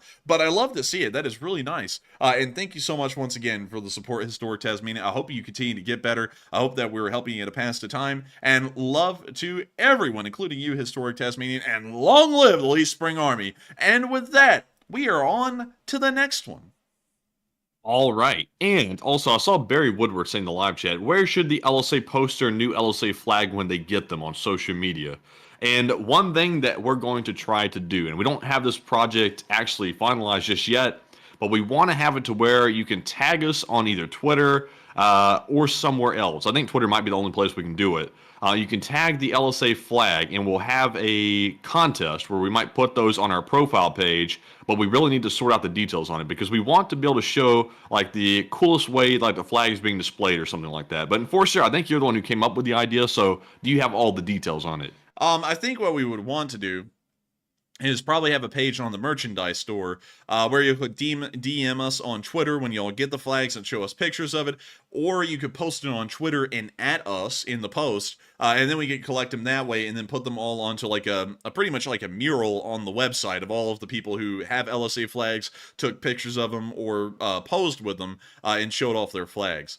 So I hope that does address that the best I can, but remember everyone, I do have to remind everyone of this. You can only get 2 flags apiece, because I've seen some people in the live chat saying, I'm going to buy 5, I'm going to buy 3, and I have to remind everyone that this flag in its limited edition sale is explicitly to group. Press pre-order and show them. Like if you try to press more than 2, it blocks you out. Like test it real quick and we'll see if it's actually working. I've never showed anyone this page, by the way, because we have more pictures here. Let me show them this real quick. So we have a picture of the flag, just flat out where you can see it.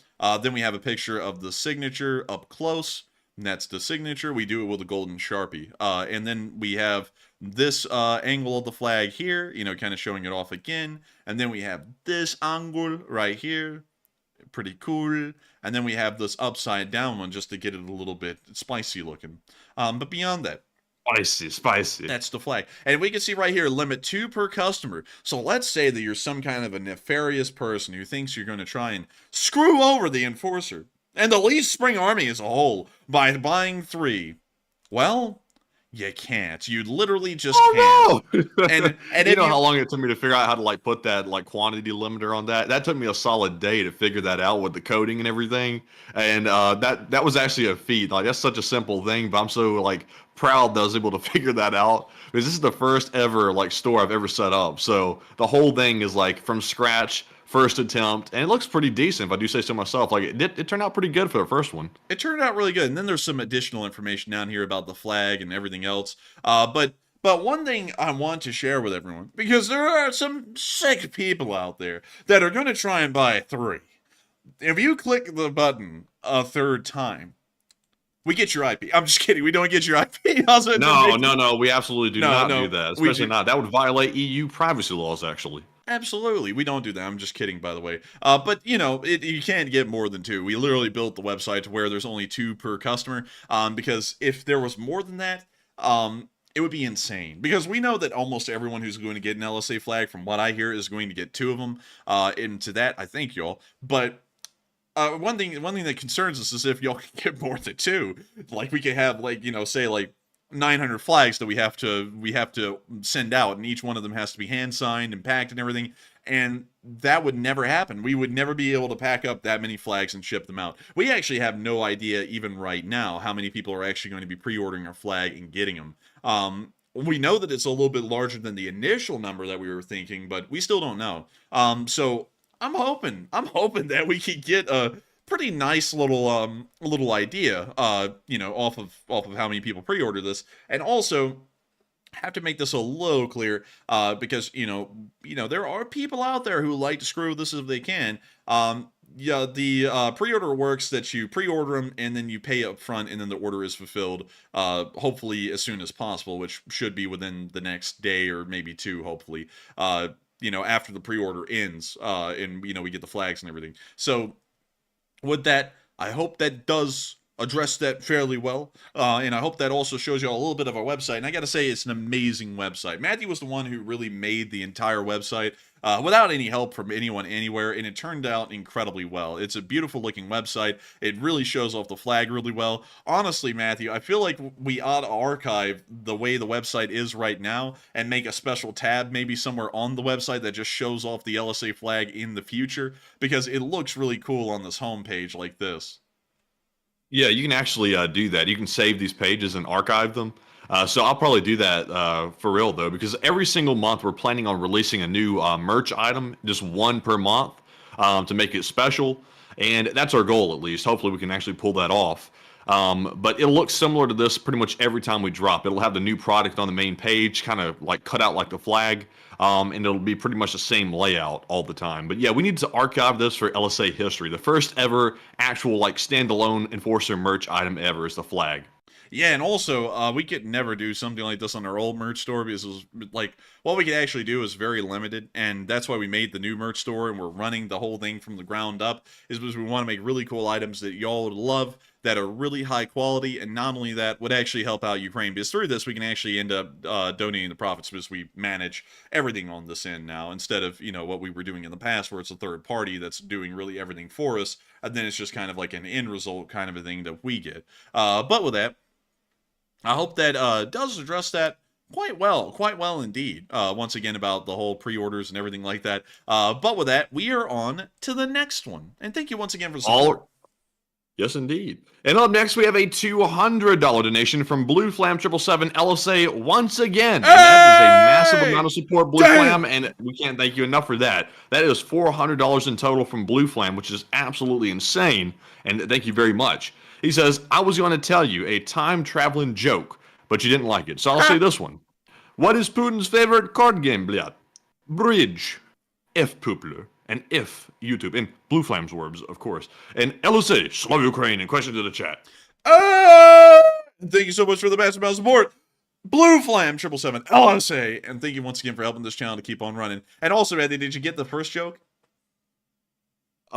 Did I get got? He said, I was going to tell you a time-traveling joke, but you didn't like it, past tense. Oh, damn, I didn't get got. I didn't even register in my head, man. It just went straight over it. Man, that was gold right there. I gotta say, Blue Flame, you are the ultimate jokester of the channel. Ultimate one. And also, thank you so much for throwing that one in. I saw it as soon as it came in. I was like, and then Matthew read right over it, and I was like, dang nabbit. But Putin's favorite card game is Bridge.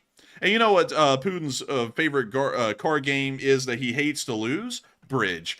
But beyond that, screw the poopler. And also, YouTube ain't that bad. I gotta make that disclaimer. Don't delete us. But beyond that, thank you so much once again for that unbelievable support, Blue Flame 777.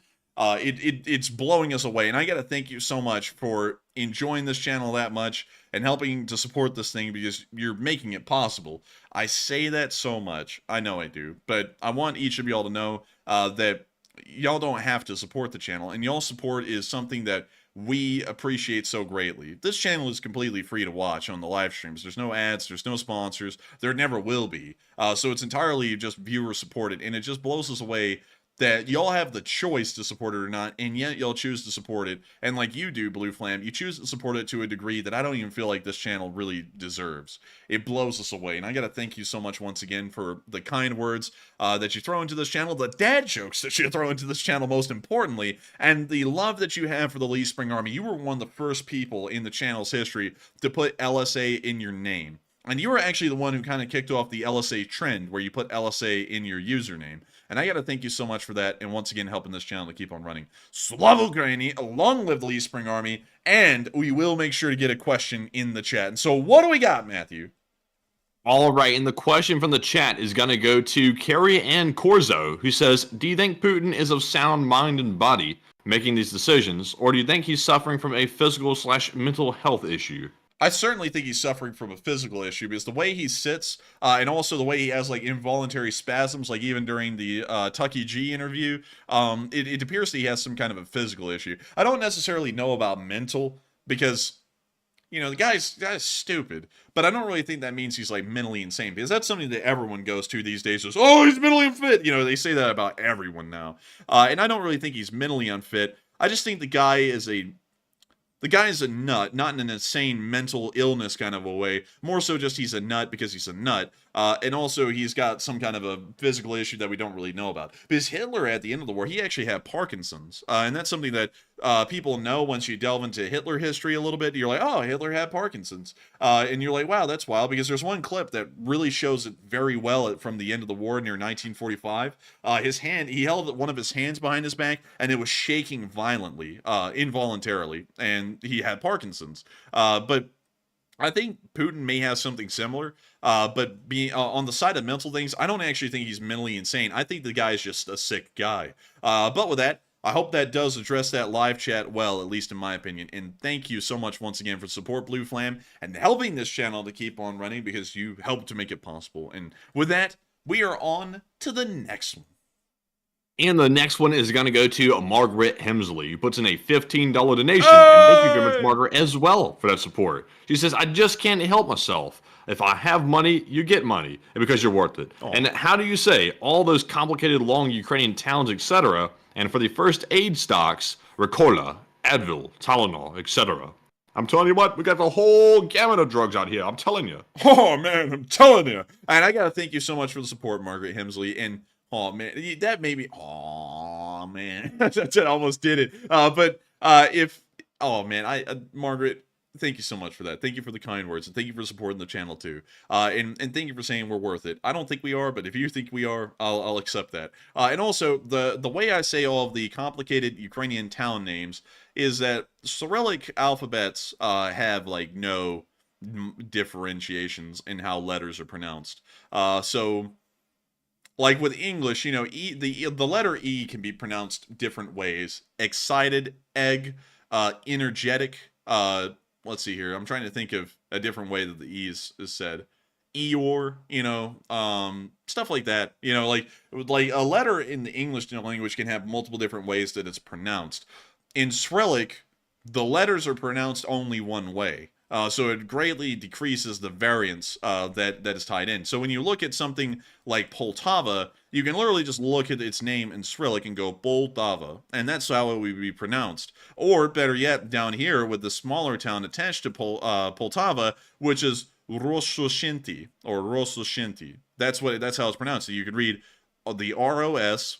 And then, well, this is kind of like a Z, but the ROSZ kind of a deal, and then the O, and then the shut sound, which is that like W-looking thing, and then there's the E, the N, the Z, I, so you go Rusushinsi, and that's how you pronounce them. It's actually wildly easy. It's so much easier than trying to pronounce any other names from around the world, because like in English, like this town here, right here, which is the capital of the state of Louisiana, a lot of people would say that this is Baton Rouge, but it's not, because it's actually a French town name that got kind of translated into English, but it still holds its original French pronunciation, which is Baton Rouge.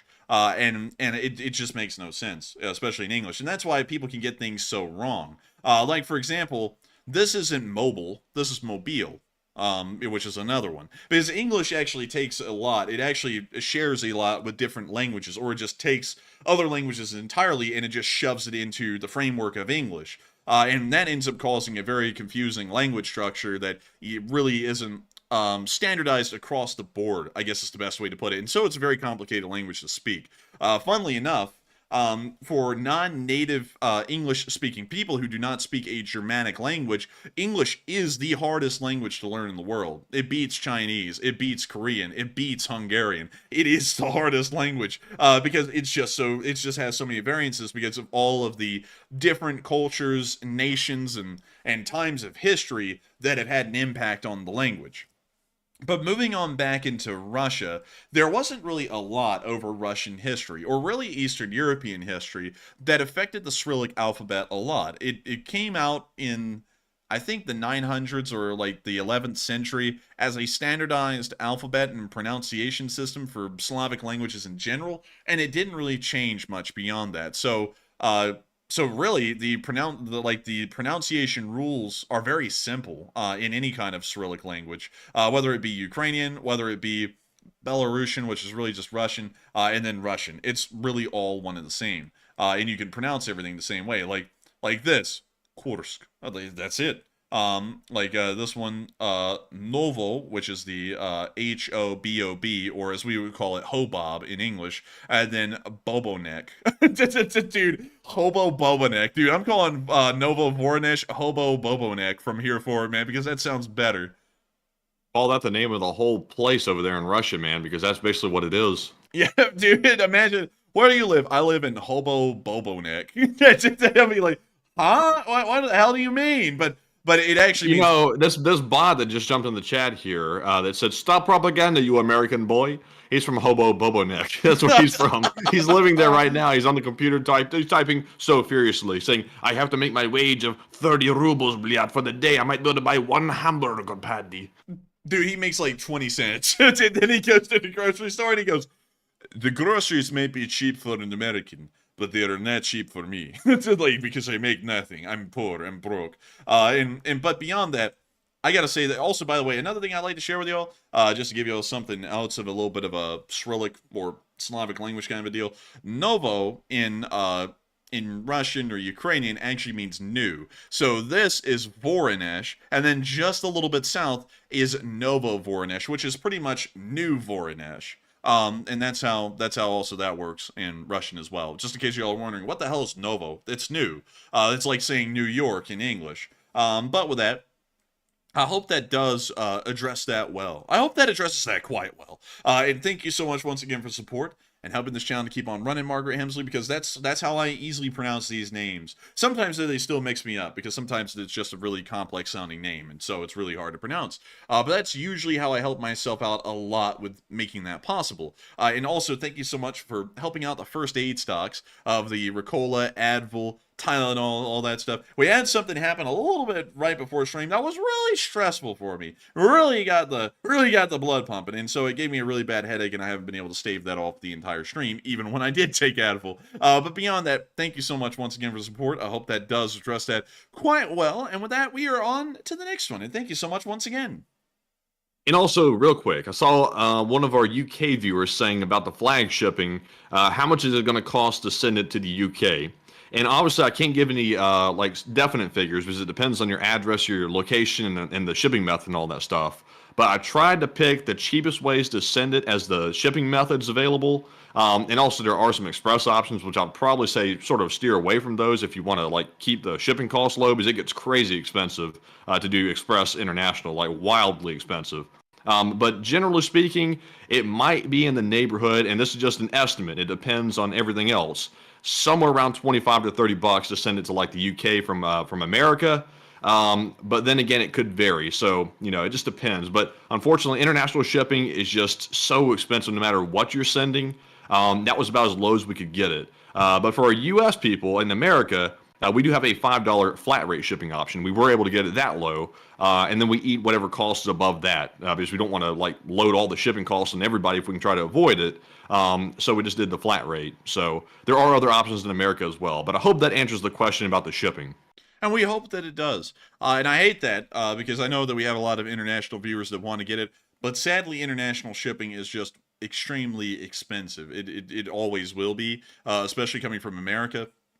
And I hope that's all right for everyone, because we have tried our best to get the prices down as low as they can be for international shipping. For all the Americans, we were able to get a sweet deal for all y'all. The $5 flat rate shipping is as cheap as it really could get. And the international shipping is as cheap as it can get as well, but it's still going to be a little bit pricey, unfortunately. But we tried our best, and I hope that everyone knows we tried our freaking best on that. But with that, we are on to the next one. And the next one goes to Ed, who puts in a $13 donation. Excuse me. I had like a brain fart there. But this is Irish Ed. He says, "Hey, Enforcers, it's a good old Irish Ed here." He says, "Do you think France is taking such a hard line against Russia for other reasons? For example, World War I, World War II, Vietnam, etc., and they know they'll be backed up by most of the West?" And hello to Irish Ed. And thank you so much for being here with us tonight. And thank you for being one of our viewers from Pennsylvania. And I would have to say, France is probably taking a hard line against the Russians, not for a historical reason, probably because the first option they tried didn't work. France was actually the most diplomatic country at the beginning of the war with the Russians compared to anyone else. France was actually one of the ones responsible for the peace talks that were held inside of Turkey. They were one of the ones who helped to make that happen. And so I think they watched as their diplomatic attempts failed with the Russians to try and end the war, and then they went, okay, so if diplomacy doesn't work, then I guess getting involved in the armed conflict is the only option that we may have, or at least getting directly involved in military support is the only other option we have, which is true, because it's either the diplomatic route or the route of war, which, war is when diplomacy fails. And so it looks like they tried diplomacy failed, and now they're moving on into being in kind of a war mindset, which isn't bad. I mean, that's what a natural progression should be. You should try for peace first, and if peace doesn't work, or you're not able to find the terms that a peace would be acceptable under, then you go to war. And so I would have to say it's more of a natural evolution to me of the diplomatic mindset and the failure of the diplomatic mindset to then shift on into a warlike mindset like the French did. And it's something that you don't really see a lot of other countries doing. Like, for example, the United Kingdom, or Germany for that matter, they tried a little bit of the diplomatic mindset and it failed, but they continued to try and stay on a bit of the diplomatic mindset on a governmental level. And it shows, in my opinion, inflexibility, because I believe that a leader should be able to reason with the public, or at least the public ought to be reasonable enough, which sometimes is really tough to ask, but reasonable enough for the leader to say, we have tried the diplomatic route. Our nation is not a weak nation. We don't sit there and just whimper away when diplomacy doesn't work and we can't achieve what we're looking for, so we're going to have to start gearing up for war. I feel like that's a fairly appropriate response by the French. And I can't really dog on the British or the German government for not following that same kind of approach, but I do have to give a lot of praise to the French for going down what I would say is a natural evolution of a diplomatic discourse with the Russians, at least with what has happened in the past. And so with that, I hope that does address that quite well. And thank you so much once again for support, Ed, Irish Ed, and helping this channel to keep on running. And with that, we are on to the next one. And the next one goes to Chargy, who puts in a 10 once again. And thank you very much, Charge, for that support. He says, another in-and-out double-double for you guys. And do you know what all the variations are that you can order? He said animal, protein, etc. style. And yes, they do add pickles with no charge. And Chargy, I actually got that, the double, the extra, I don't know if it's double or is it just double? I don't know which one it was, but I got that one. And then I saw after we left Texas, they have this thing called animal style. That's like a secret thing. And if I'd have known about that, I would have gotten it. But I sadly did not know. But, man, I wish we had that here in Alabama so bad. I love that restaurant. Very good food. I liked it a lot. And I miss it. And I only got to have it one time. What a shame. But Enforcer, what say you? I would have to say, thank you for the In-N-Out double burger.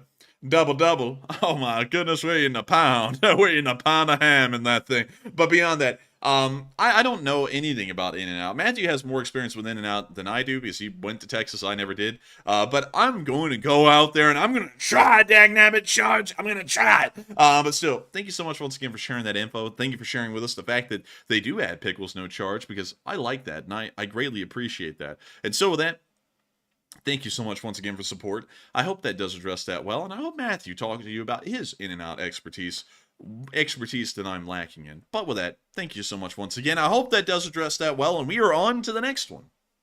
And up next, we have a $10 super chat from the from Wubba, just Wubba. And thank you very much for that support. Goodness. Wubba says, 10 bajillion rubles for the Tofu Dregs Rebuilding Fund. And amen, Wubba. And thus, the Tofu Dreg was all right until someone else just walked near it and their body heat lit up the insulation on the outside of the building. I mean, we got to watch this again because this was truly just insane. I've never seen a fire start and end that quick. Look at that. Like look, dude, you can actually see at the beginning of the clip if it plays. What happened? What the hell happened? Watch Twitter always do this all the time. Every time I record a short war video, it does this until you refresh the whole page. Oh my goodness. Let's refresh it. There we go. So look at this, dude. You can see how quick it started. Because watch the edge of the charred area right here. It is spreading really quickly, actually. Look at that. You can see it moving further over. And then it just turns into this roaring pile of napalm right here.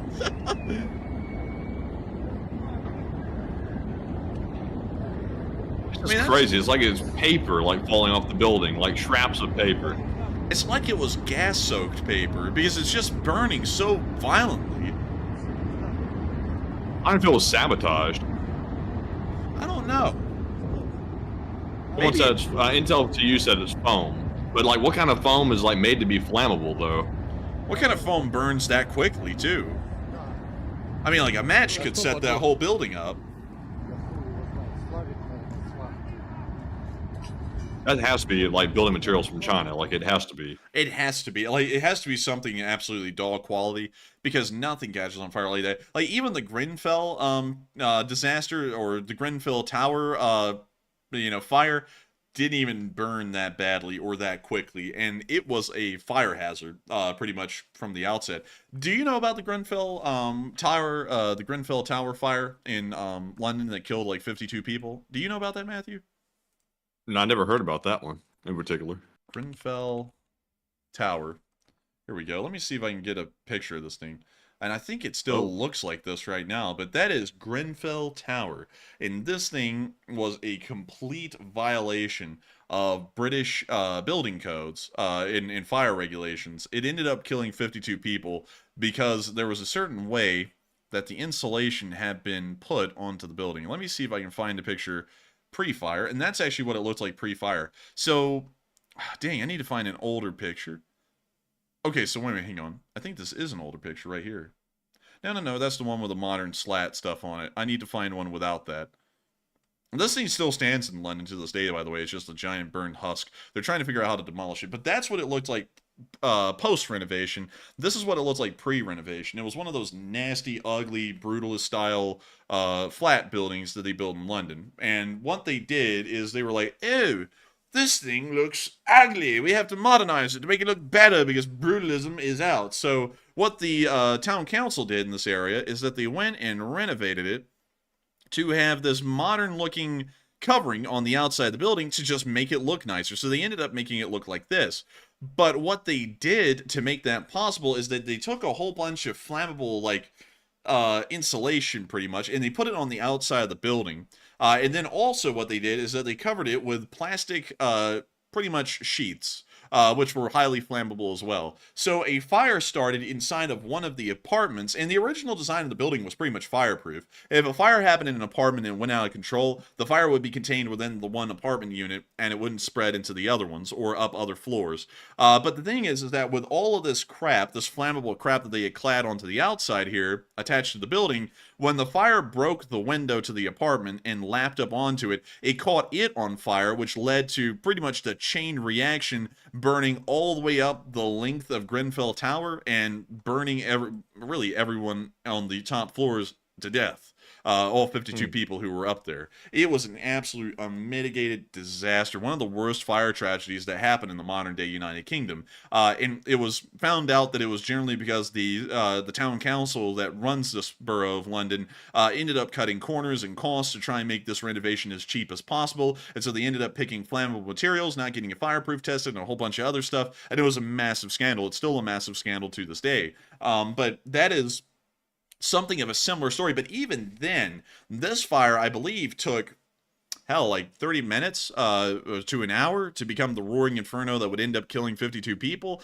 and that was considered rapidly fast. In fact, that fire spread so quickly that no fire brigade in the area that answered the call, no matter how many they got on scene, could actually even try and put out the flames because they were that out of control. And even compared to that fire we just saw in that clip at Tver in Russia, that would be this would be considered a rapidly slow burn compared to what we saw, because the entire building went up and burned down in about 30 to 40 seconds, compared to about 30 minutes to an hour, which it took at Grenfell, which was still considered an uncontrollable fire that would be that did kill people. It killed 52 people. So with that, I'd have to say, I don't know what the hell that building was made out of. It's the most flammable stuff on Earth. But still, I hope that does address that the best I can, at least, talking about like fire hazards and how buildings were built. And also, what's kind of crazy, Matty, is I just realized that is not that far away from Hyde Park over here. That was right here. There's Grenfell Tower right there. And then this is Hyde Park. So we've actually been really close to where that tower was.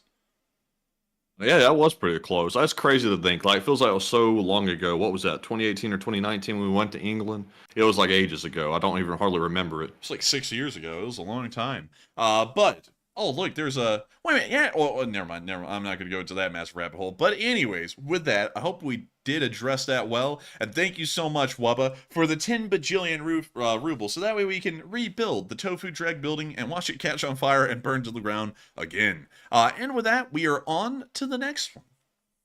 And our next one goes to none other than BC Skyman, who's a longtime channel legend, who puts in a 10, along with Alan Orchard, who put in a 10 as well, and they each said LSA. And a huge LSA to you both. And I think BC's already left for the night, but I think Alan is still here. So big shout out to y'all, and thank you very much for supporting the channel. And Enforcer, what say you? And I gotta thank both of y'all, BC Skyman and Alan, for supporting this channel and helping it to keep running, because BC Skyman, you are a channel legend. And I got to thank you, Alan, for your third super chat to this channel in its history. It means a lot for both y'all that y'all enjoy the channel enough that y'all would decide to support it and help us to keep it running. And I got to thank y'all for that. Thank you so much once again.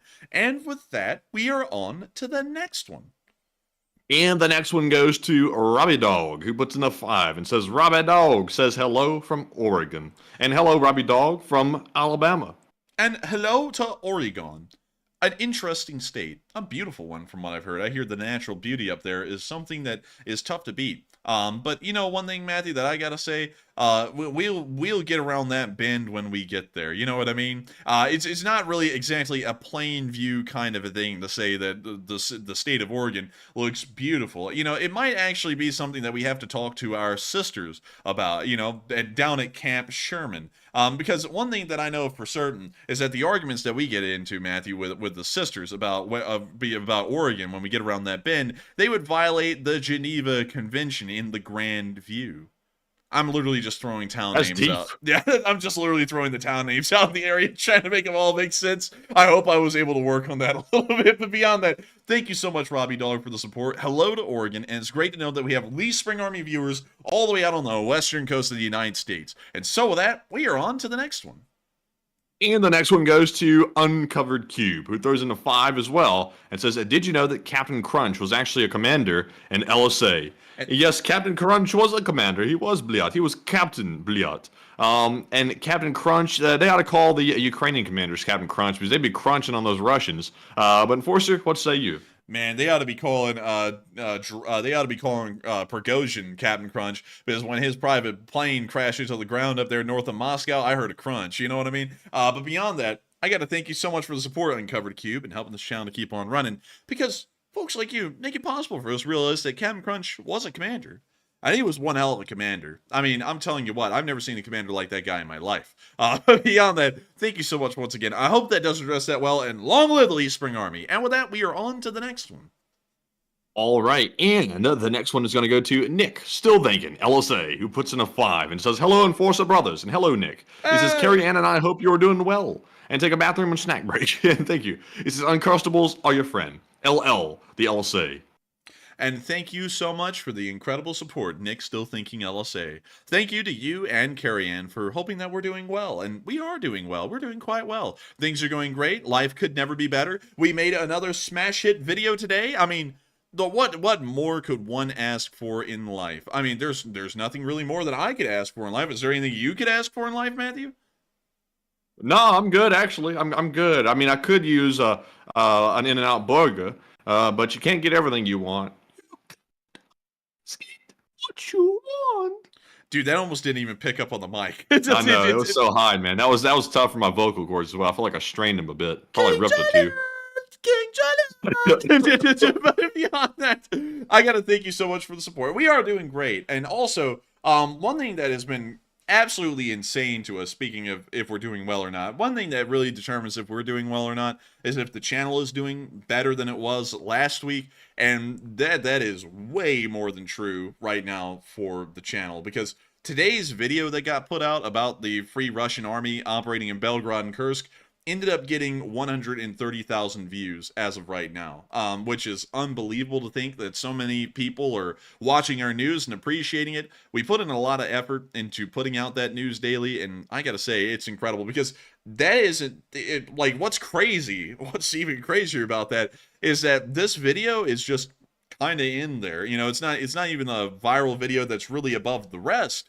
it's just a video at this point, because the one before that, the one that we put out yesterday that was made by Matthew, got 133,000 views. The one before that got 138. The one before that got 177. The one before that got 88,000 views. And the one before that got 88,000 views too. And then the one before that got 240,000 views. And then the one before that got 151,000 views. So it's really just up there at this point with the rest of them. But that's crazy to us, because never in the history of this channel have all of the videos that we have uploaded done that well every single day. We don't even know why, but we're so honored to know that everyone's finding our news to be credible and worthwhile to watch. A lot more people than in the past, and it means so much to us, and it's really helped to improve our mood and spirits, knowing that a lot of people are paying attention to the news that we put out and really like it. But beyond that, we will take a bathroom and a snack break. I actually took a bathroom break in Zelensky's speech. And Uncrustables are our friend. I haven't really had an Uncrustable in my life. I think I had it like once, and they're pretty good.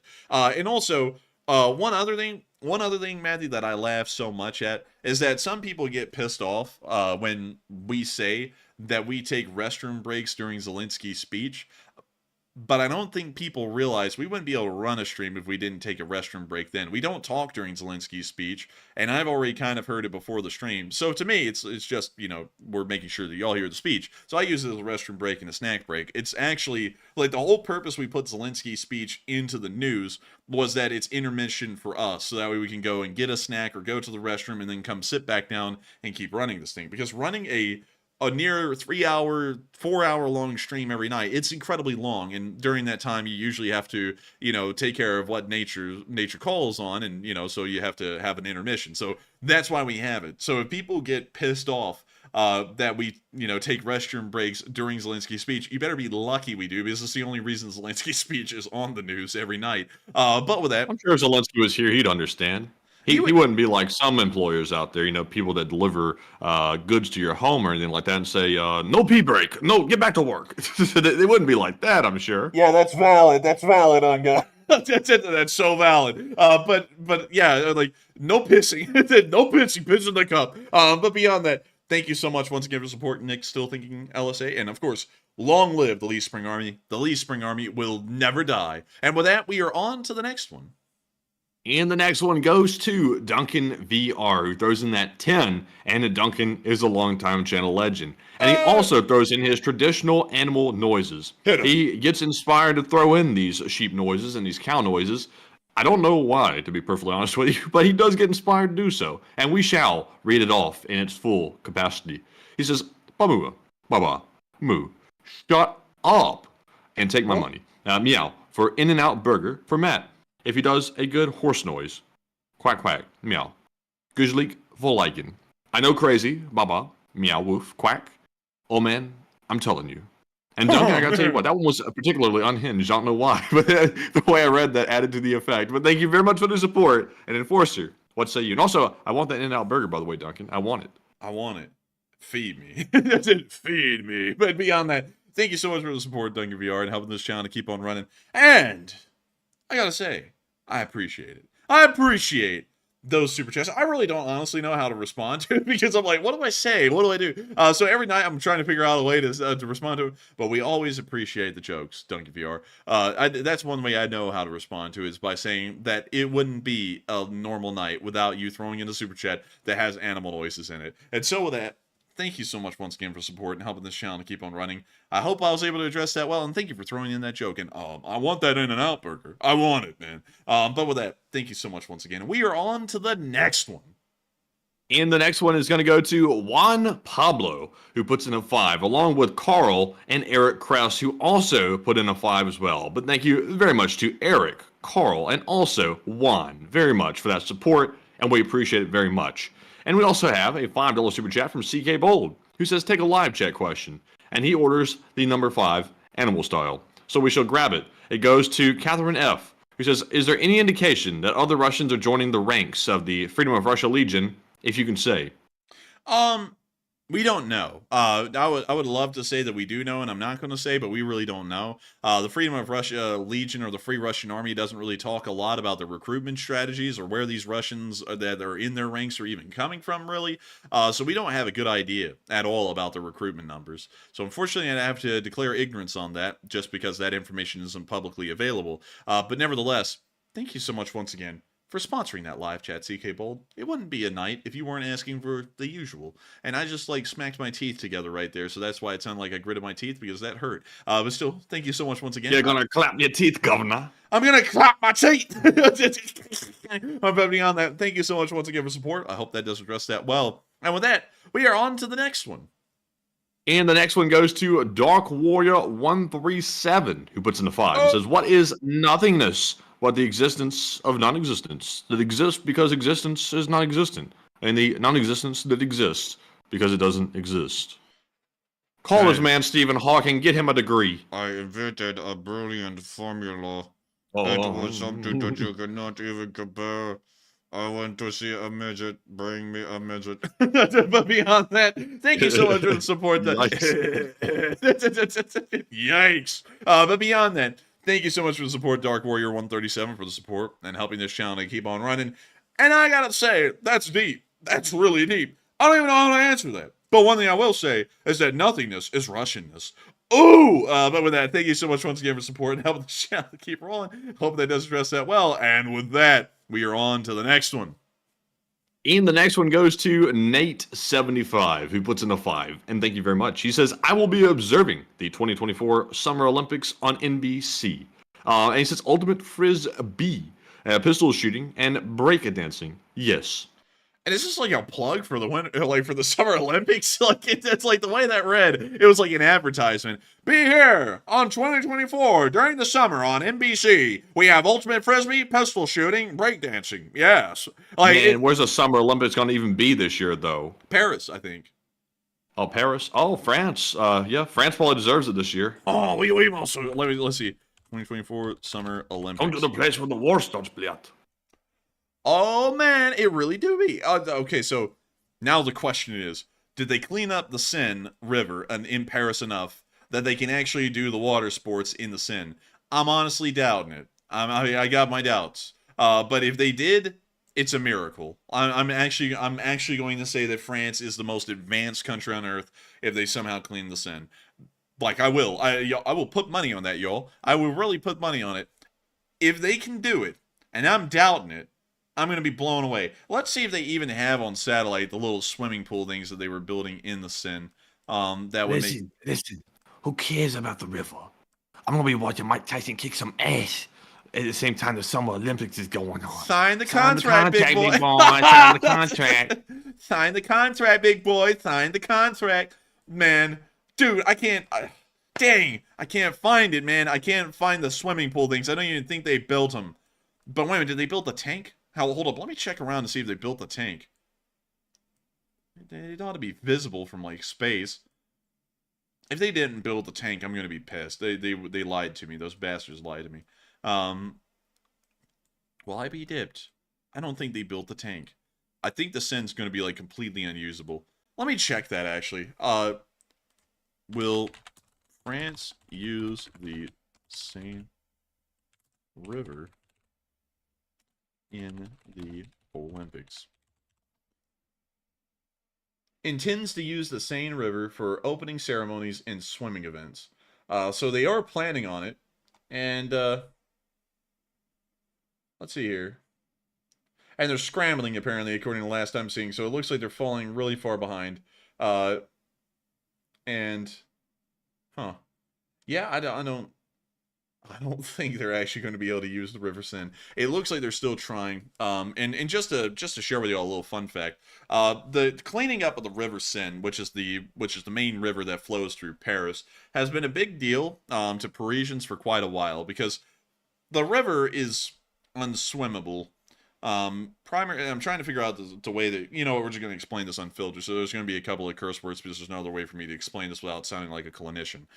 So the way that the sewer system is built in France makes it to where the rainwater that's drained off on the streets mixes with the shit water from the toilets. And when the shit water and the rainwater mix together in a really bad, like, torrent, it ends up overflowing the sewer system in Paris, and the shit water and the rainwater all get shot out into the Seine. And so it makes it so toxic that the fish actually, like this is a thing that's been happening forever, but it's so toxic that it makes fish change genders, like, just straight up, because it's that toxic. It messes Even the with their- frogs? no, not the but not the frogs, just like the fish and like the aquatic creatures living in the river. But it's horrendous, and you can actually pull up videos of the sewer system in Paris overflowing, because there's these massive holes that are built into the side of the causeways here near the Seine, and they're literally just emergency overflows for the sewer system, and they just shoot everything out into the river. So it is a shit-filled river, no lie. It's just filled with human shit. And it's the most toxic river out there in the world, really, except for the ones in India, because you really can't beat those. But this thing is horrendous. And the Parisians have wanted to clean this thing up for decades now, because it's kind of a stain to Parisian pride that the river is that toxic and that unswimmable. So what the Parisians planned on doing a while ago was building this big tank, pretty much, inside of central Paris. And what they would do is they would take the blend of rainwater and shit water, and they would just pump it into this thing whenever there was a torrent going on, so that way you wouldn't have the mass overflow. And then over time, after the torrent was over, they would slowly reintroduce everything inside of this massive tank back into the sewer system, where it wouldn't flow into the Seine, but it would naturally flow out into other places where it was supposed to go. So that was the plan. I'm not seeing the tank anywhere in Paris. It was supposed to be somewhere around in between the area of Notre Dame to the Eiffel Tower. I'm not seeing it anywhere, and I'm kind of doubting that they ever even built it. But that was the plan, and it was all supposed to be ready before 2024, because if they could just get under control the flow of the crap water into the river, they would actually be able to make the Seine clean enough that you could actually swim in it. And that was the plan for the 2024 Summer Olympics, because it would be a huge point of French prestige and pride that the major river going through the biggest city in France was clean enough that you could swim in it without, suffering from like septic shock or, sepsis or something like that. But I don't think they're actually going to make that possible. So with that, I hope that does address that fairly well. Kind of circling around the Nate 75 Super Chat once again. But thank you once again for helping this channel to keep on running and making it possible. And I hope that shares with y'all a little bit of the urban planning side of things going on with Paris. Also, one more thing that I have to share with y'all is that a lot like American cities have districts, like we have the downtown district, the entertainment district, stuff like that. Paris has its own districts. There's, I think, 25 of them, but they're not called districts, and they're not called quarters either. They're actually called arrondissements, and they all exist within this massive roadway that circles Paris. It's a ring road, and everything inside of here is made up of, I think, of 25 different arrondissements, which are different, like, quarters of the city. But with that, I hope that does address that well. And also, they even have them labeled here. Like, this is the, this little area right here is the 13th arrondissement, which is really cool. Like, it's just a neat way their cities run. But with that, I hope that does address that well. And I rabbit hole a lot on Paris and kind of the interesting facts about it. But with that, we are on to the next one. Thank you once again, Nate, for the support. And dang, I just got notified on my phone from the company we use to host our website, and it dinged me and said, you have new signups. I was like, well, signups? I was like, what? And I remembered, I literally put a thing down there to keep people updated with the merch store. You can put your email in. We've had a ton of people like put their email in. Like, I'm kind of shocked with how many people did that. So clearly a lot of interest for the flag. Clearly, I think, unfortunately, I think we might have our work cut out for us. I don't even want to say the number out loud, to be honest with you. I'm not going to save it. Could you text it to me? Could you text it to me? A number? Yes, I can. I don't want to give any of the haters any ideas here by saying the number out loud, actually. Let's see. I want to see the number, Governor. I want to see it. My head's freaking exploding over here. Holy moly! That's quite a lot. Goodness gracious. Damn, a ton, man. That's a lot of them. That's quite a lot of them. Our work is cut out for us. It really is. It really is. I think we're on to the next one, Governor. Yo. Is it back? It ought to be. Ought to be back. There we go. We are back. Oh, on to the next one, Governor. So the next one goes to Little Jam, who puts in a $10 donation and says, "Hey, Enforcer Matt, have you guys seen the UK new laser-directed energy weapon known as the Dragonfire, and what are your thoughts? And another great stream tonight, and Slava Ukraine." And we have seen that. We actually posted a video of that on our Twitter page, and that is a very cool weapon indeed. I wonder if the Ukrainians can get their hands on one of those. That might be pretty helpful. But Enforcer, what say you? And we have seen. We actually showed it on last night's stream, Little Jam. And it is really cool. I like it a lot. And it's really cheap, too, and very effective. And I would say, I think it's the future of shipborne defense, because it's a lot cheaper to use than a CIWS or close-in weapon system, and it's also a lot more rapid in its destruction of whatever it's aiming at. It doesn't require a targeting computer or anything. Well, it does require a targeting computer, but the equation is a lot less complex, because you literally just aim straight at the target and fire at it instead of having to lead the target and all that kind of stuff. So with that, I hope that does address that fairly well, Little Jam, and thank you so much for enjoying our stream tonight. And Slava Ukraine, and long live the Lee Spring Army, bye-bye. And with that, we're on to the next one. And the next one goes to CIA Accounts Payable Black Ops Accounting. Yes. Who puts in a 5 and makes the payment the invoice for the day. They said invoice number 00946, info warfare content, wet team payroll. A wet team? Man, we're not on the wet team. Well, no, we are not. I think we're getting mixed up here. That's the wrong invoice. No. Whoa. But still, thank you so much once again, CIA Accounts Payable Black Ops Accounting. Thank you so much once again for support and helping this channel to keep on running. I once again have to make it very clear to everyone, we are not funded, operated, or supported by the CIA or any federal agency of the United States government. We are not U.S. government affiliated, we're not federal government affiliated, and we're not state government affiliated either. We are entirely an individually run organization that runs off of viewer support, but I do want to thank the CIA once again for, of course, sliding us a little under the table and helping us keep this thing rolling. That is not the CIA, by the way. I have to make that very clear. But with that, thank you so much once again. I hope that does address that well. And with that, we are on to the next one. And the next one goes to Nico Mia TH, who puts in a 5 and says soon enough drone operators will outclass artillery in the future. I think they will, actually, because if the drones have range, if them drones got range, why wouldn't they be better than the artillery? Because they do the same thing that the artillery does at certain distances, like 15 miles out. That's the artillery pretty much, but it's pinpoint. And so you can actually destroy exactly what you're going for.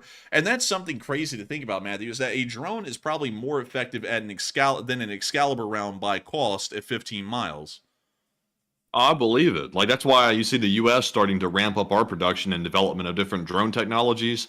Those are just so more effective than the things of the past. But I think the reason why we haven't seen a Western and especially American defense contractors actually delve deep into that before now is because they knew they could make more money on the missiles and these other things. They could make more instant cash. And that's ultimately the goal of these companies. So now they're being sort of forced to go into this drone division, which they probably should have done a long time ago. Like, hear me out, Matthew. I think this would be a cool idea, like, technologically. What if you had a truck, say, you know, like a normal supply truck, pretty much, like an Oshkosh hemp, traveling around, and it had a massive container box on the back of it that was filled with racks of drones ready to fly. And each rack could be pushed out of the container box with pretty much a remote control.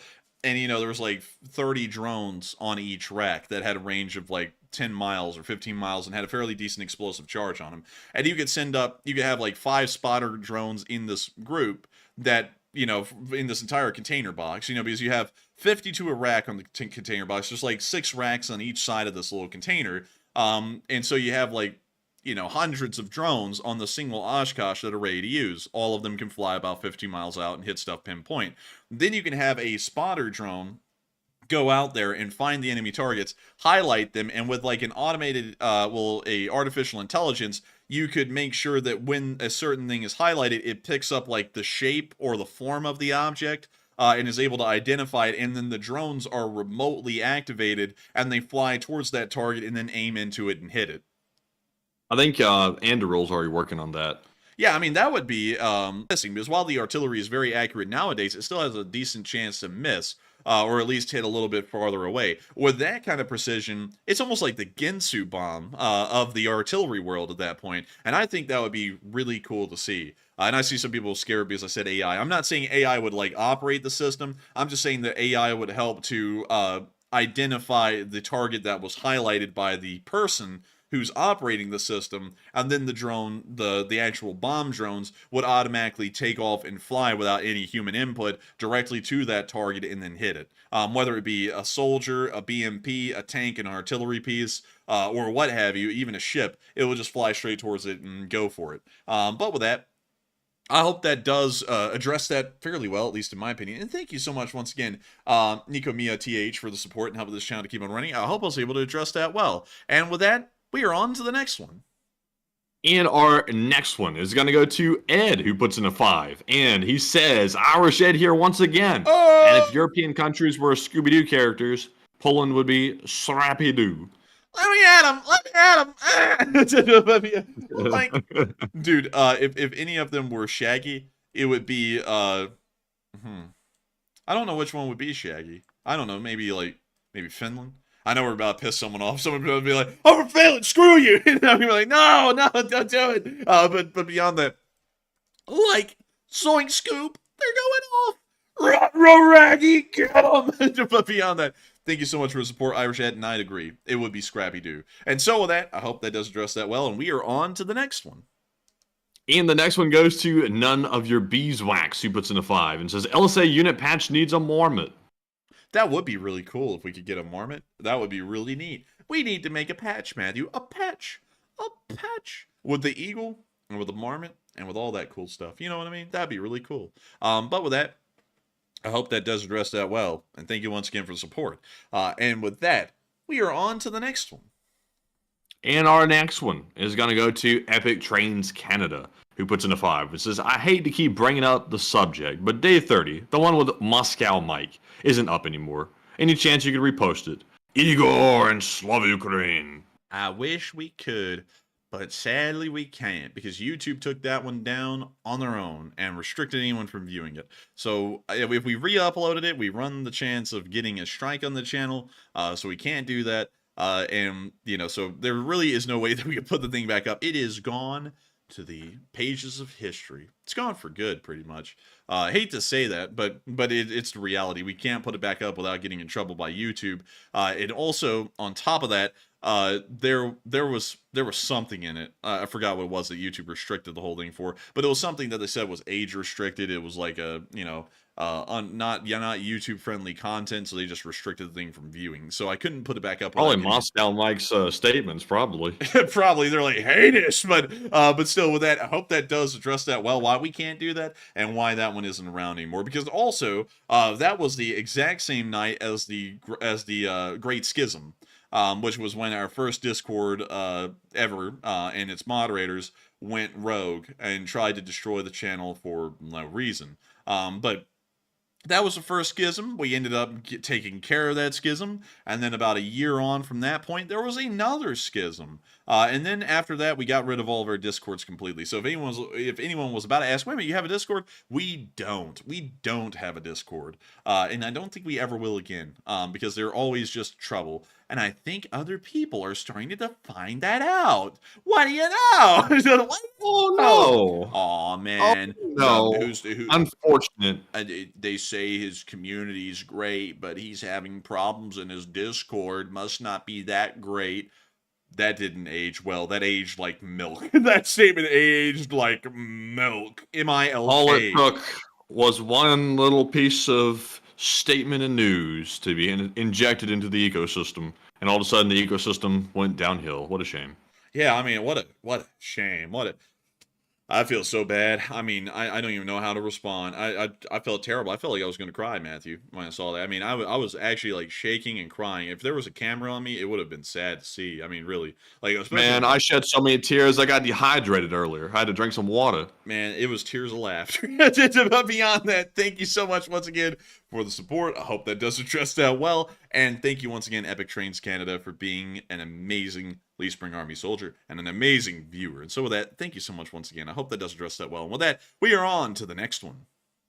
And the next one goes to Georgy Milashev, who puts in a 2. It says, keep it up, unique content, and make sure you arrest. And I'll make sure I rest. And thank you so much once again for enjoying our unique content And thank you for appreciating this channel and how it runs. I try my best to make it unique and special with our ad-free, sponsor-free way we run it, which is really special. And also our no politics stance, which is even more special. We're actually a unicorn for that, especially in the Ukraine war world. Especially with other channels apparently slipping on the viewership. So they're deciding to try and ramp up the viewership in the AdSense another way, which is just going hard into politics, which is a bad idea because Ukraine has nothing to do with politics. It's more so a foreign diplomacy kind of a deal. And on top of that, it's not a good optic. It's not a good optic, especially when you're trying to say that you're news. It's not good. It's just not good. But with that, thank you so much once again for support, and thank you for joining this channel. And with that, we are on to the next one. And the next one goes to John Scott, who puts in a 2 and says, "Night, everyone. LSA is the best." We the best! DJ Khaled! Real life. This ain't fake. Man, this ain't fake for real, on God! But still, thank you so much for the support and helping this channel to keep on running. All the screaming is not doing anything to make my headache better, but John, it was worth it. And I gotta thank you once again for making this channel possible. And with that, we are on to the next one.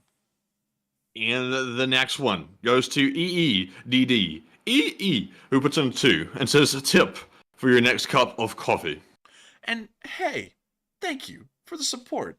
I gotta say, thank you once again for helping to make this channel possible.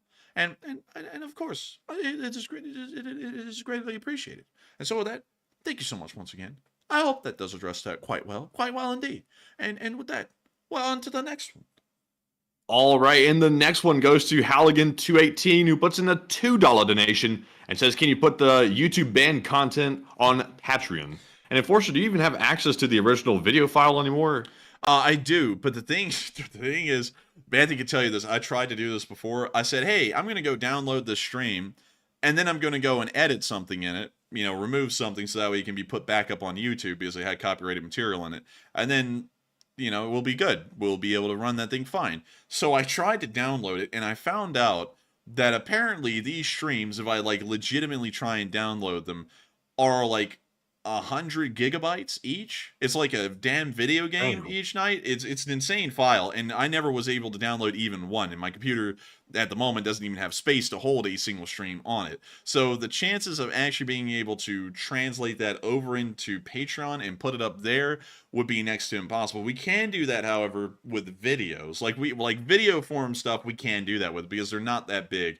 Like I think they're a few gigabytes from what I remember in the file size, but these streams are close to 100 gigabytes a piece because of how long they are.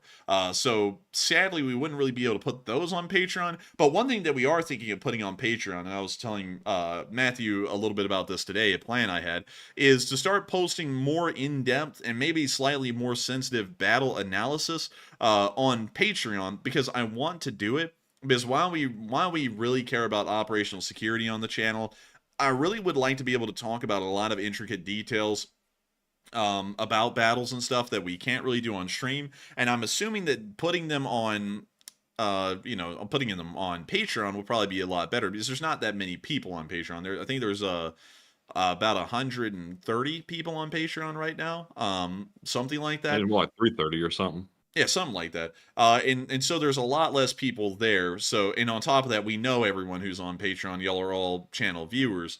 And so it wouldn't be that much of an operational security concern. And on top of that, I can kind of sate my own hunger of wanting to talk about in-depth battle analysis and stuff that we can't talk about on stream because we're scared of violating operational security and getting people easily hurt, which is something that would be a lot more difficult to happen through Patreon. So that's something that we've been considering. So there may be some like exclusive videos put out there that aren't put on the main channel, but I don't really know. We're not really sure about that at the moment. But with that, I hope that does address that question well, Halligan218, and we're on to the next one that was sent in by you. That unbelievably was the 20th super chat of the stream. I feel like you've thrown in more than 20, but Matthew, what do we got? And Halligan put in that 10 and said, "For the Terabyte Fund." And I got to thank you for the support, Halligan. I got to thank you for supporting the Terabyte Fund. And he, Halligan said, for the Terabyte Fund, haha, and then I will be looking into getting a whole terabyte, a whole entire terabyte, a terabyte and a half, 2 terabytes even, 3 terabytes maybe. But still, thank you so much once again for the support. I hope that does address that well. And thank you for throwing in your 20th super chat ever to the channel, Halligan218. That is amazing. And with that, we are on to the next one. And we are now moving into our live chat questions of the night because we are fresh out of super chats to cover. But once again, thank you all very much for that support and helping to keep our channel running. So with that, we're moving on to our Morse code decoders of the stream. And tonight we had Cliff Simonson, Mark Hodges, Earl Bernew, Paul Schultz, Kevin J, Rumpelstiltskin, David Millsaps, and also Toxic Bananas. Can't leave out Toxic Bananas. Those bananas are toxic. He says, the LSA Signal Corps reporting tonight. Morse code message is, Free Russia will be the only Russia. Slava Ukraine. Slava Free Russia. Onwards to victory. LSA.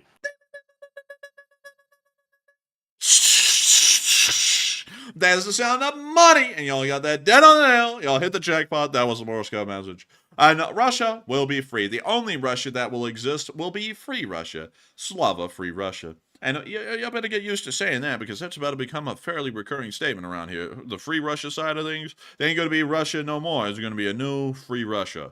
But with that, I hope that does address that the best I can about the Morse code message, and we're about to be moving on into live chats. And speaking of which, man, I think I'm going to start off the live chat by handpicking one, because we were talking about this guy earlier. Guys like Patrick Lancaster, who claim to be the only neutral war reporter. and yeah, I'd have to say that guy is not a neutral war reporter. Has anyone seen that guy recently?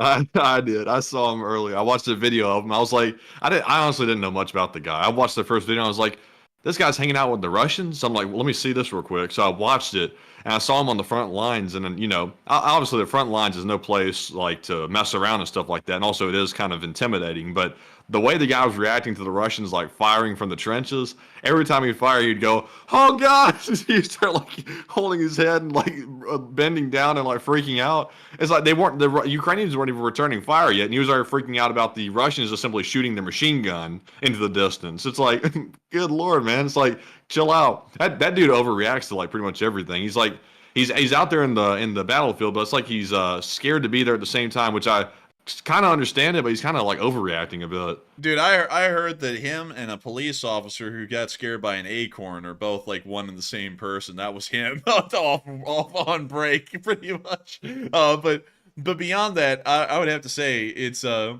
little interesting to watch that guy. He's certainly not a neutral war reporter. He's pro-Russian through and through, because otherwise, how in the world is he getting up to the Russian frontline units, supposedly, and then making videos with them?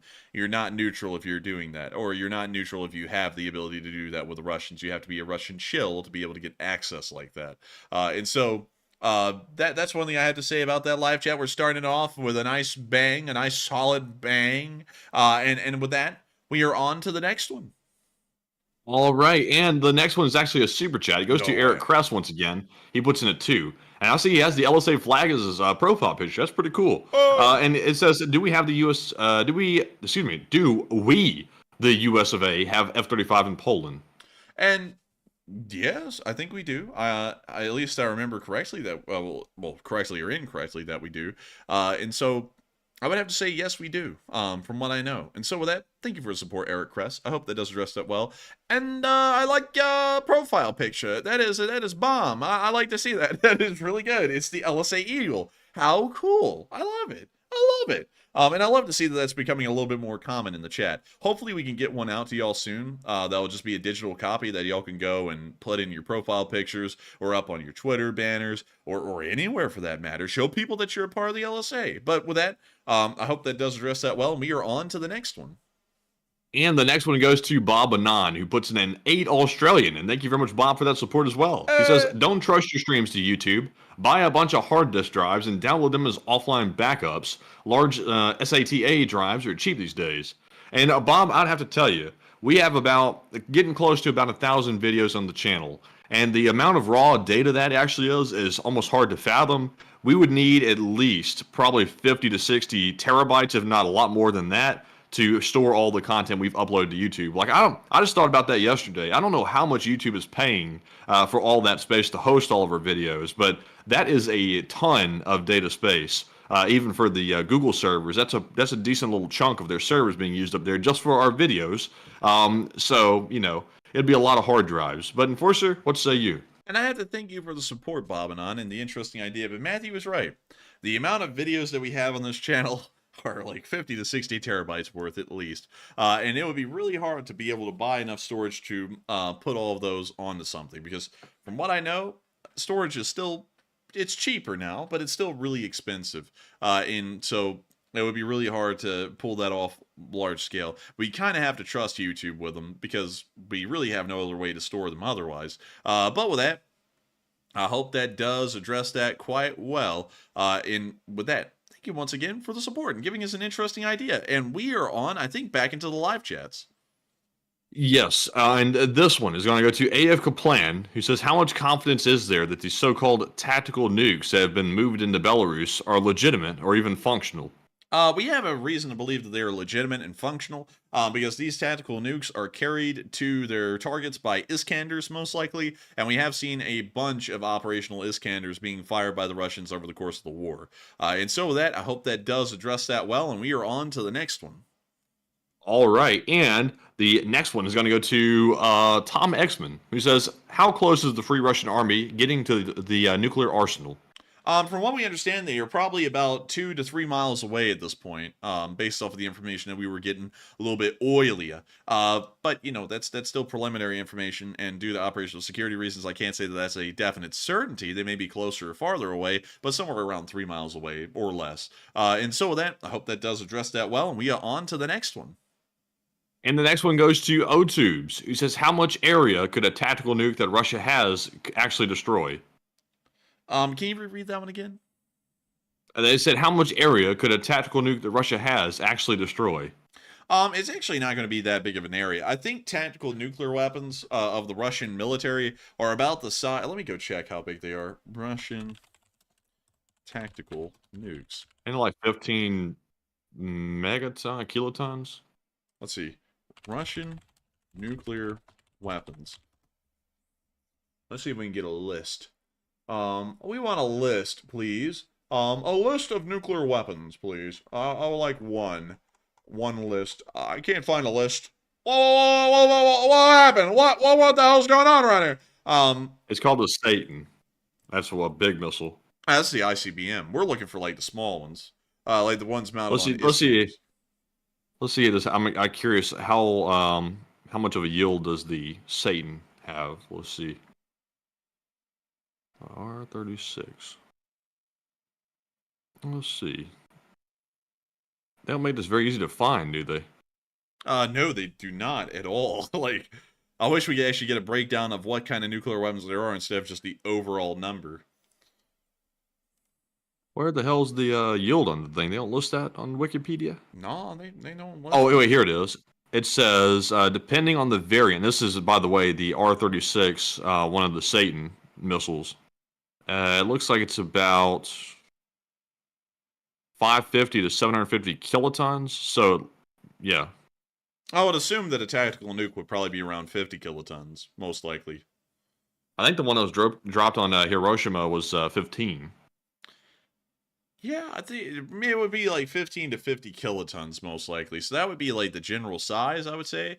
And so the area that they could probably affect would maybe be several square miles at a time. Maybe like 2 to 3 square miles of area affected by the explosion and the subsequent blast radius and the different kinds of damage caused in the blast radius. So I hope that addresses that the best we can, at least trying to get that information here on the stream. And with that, we are on to the next one. And our next one is going to go to Joe Marshall, who says, how much pressure, if any at all, will these units take of the other Ukraine front lines? They'll probably take, if the Russians start to find this to be a very serious problem, they'll probably take several brigades off of the Ukrainian front line and have them transferred up into the border regions to fight them instead. So it will be alleviating a pretty good bit of pressure off of the front line as a whole. And so with that, I hope that does address that well, and we are on to the third to last question of the night. And also, Quantum Fighter mentioned, yeah, go to the nuke map. You can simulate it there. So just out of curiosity, Enforcer, can we take a look at nuke map and see what a 15 kiloton yield would do to a area inside of Russia? Yeah. Or Ukraine even, perhaps? Yes, we can, yes. Let me go get the nuke map, yes. Loading the necessary files, initializing the map. Oh my, look, it put it on Birmingham, Alabama. Look at that. Oh, it's wonderful. Not wonderful. Well, what do Not you here. know? Let's see here. Yeah, I think we'll be fine with Birmingham. Let's see. Do they have the presets? Never mind. We don't want that. See, North Korean improvised. Let's see here. You got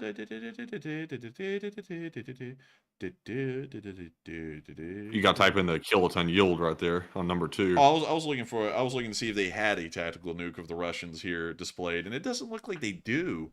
Yeah, just doesn't look like they do. So we're gonna have to go and we're gonna have to type in, we'll go with 6 kilotons. We'll go with 6. So there we go. Detonate. Actually, You got to type in the name of the city. Well, yeah, I mean, we're just putting it on Birmingham, man. We're nuking Birmingham. Put it on Moscow because I want to see, like, in reference to Moscow, what we're doing here. Where the hell's Moscow? They don't have it on the list. What the hell's going on? There's a search bar. You can just type here we it go. in. Moscow, Russia. Oh, there we go. Well, the Kremlin's Oh, obliterated. that would do a number on them. Well, the Kremlin's obliterated, that's for sure. But everything else, pretty much all right. I mean, the windows are getting blasted out. Some people are getting cooked. But beyond that, it's really just the Kremlin. So the actual Give them that big one though. Like, give them that 500 kiloton one, like the real one, that ICBM. You mean that Tsar bomb? No, the Tsar bomb was like megatons. The Ivy King? You want the Ivy King? Sure, put the Ivy on them. Wait, the Topol, that is that giant nuke carried around on the truck. Yeah, give them that big one you got. Let's see what we got. Holy moly! Oh, no. How many kilotons is that? That is 800. Damn, that's only 800? Yeah, well, only? I mean, that's one of the biggest nuclear bombs in service. Well, no. The Tsar Bomba was, let's see here. The Tsar Bomba was 50 megatons. Put in 50 megatons. Does it even go up to that? Yeah. Holy So Moscow's gone. The Tsar Bomba, it might be needed. Man, so Moscow is completely gone at that point because this is the radiation radius. 15% of survivors will eventually die of cancer as a result of exposure. So Putin will die, but it may take a while. Like, if for some reason he survives in there, he will probably die from radiation cancer. But anyways, then there's the fireball. Then there's the heavy blast damage radius, which covers an entire 249 square kilometers. So you're most likely dead in this area. And then there's the moderate blast damage radius out here. And then there's the light blast damage radius all the way out there. And then here's the thermal radiation radius. And everyone within that area, shrunk down. You're getting 3rd-degree burns all over your body, all the way out to here. Jeez, man, they wiped out downtown Moscow, the Kremlin, a little bit of the surrounding area, plus the rural area, plus the forest, and a little bit of the deer's habitat out there, I think. And this is also, by the way, we're simulating airbursts here. Here's what a surface detonation will look like. It's actually smaller in damage, but still, it's pretty damn big. But what about the fallout? Can you add the fallout to it? Of course we can. Of course. Let me go get the radioactive fallout and casualties. Oh, it's Wait, Wow. where's the fallout going? How's the fallout going up to the northeast like that? Oh, so it's all dust. Like fallout. All it is like the explosion taking dust because the explosion is so strong, and it creates a billow pretty much that sends all of the dust way up into the stratosphere, and then the winds take it and drop it off. So that's why the fallout actually isn't that bad inside of the blast radius. It only gets bad further away because this is where the dust starts to fall back down onto the surface. But it's a pretty big. Jeez, so the top region of Russia is going to get absolutely blasted. Yeah, it's going to be just radiated up there northeast of Moscow. Let me do an airburst. And you can see that the fallout is way less with an airburst. But an airburst actually kills more people. By how it works. But beyond that, I'm wondering what would a real nuclear weapon detonating over Moscow look like? So let's see here. Let me go check the Dongfeng. Interesting name. But let's see here. So this is the biggest warhead that we have. This is what it would actually do. We call our warhead the Dongfeng? No, we call it the W-53. Oh.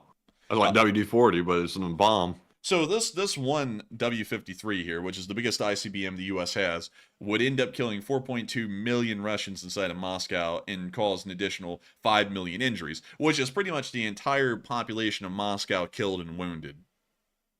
Jeez, like, it's crazy to think like those bombs have that much power behind them. Like, seriously though, like the amount of civilian casualties that would be caused by that is so immense. Like, it's just horrific. You know, that's why you can't ever use nukes. That's why Putin can't be allowed to use them either. Yeah, I mean it's brutal. I mean, it is extremely brutal to use a nuclear weapon, and I'd have to be honest with you. I hope they don't use them. But the realistic kind of weapons, like here's a Topol actually. Let me show you what a Topol would do. This is one of Russia's, well, it's not one of Russia's biggest, but it's probably one of Russia's most famous nuclear weapons. See here.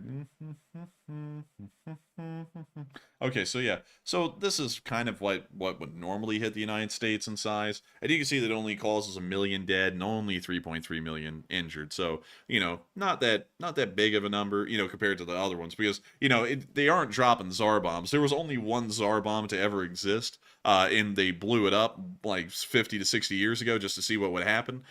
So these are the realistic kind of casualties that you would get out of one of the largest nuclear explosions out there, which is pretty nuts. Someone actually said, can we see Washington, D.C.? Sure, why not? Because the population density is actually a lot less in a place like Washington, D.C., so the casualties would probably be greatly decreased.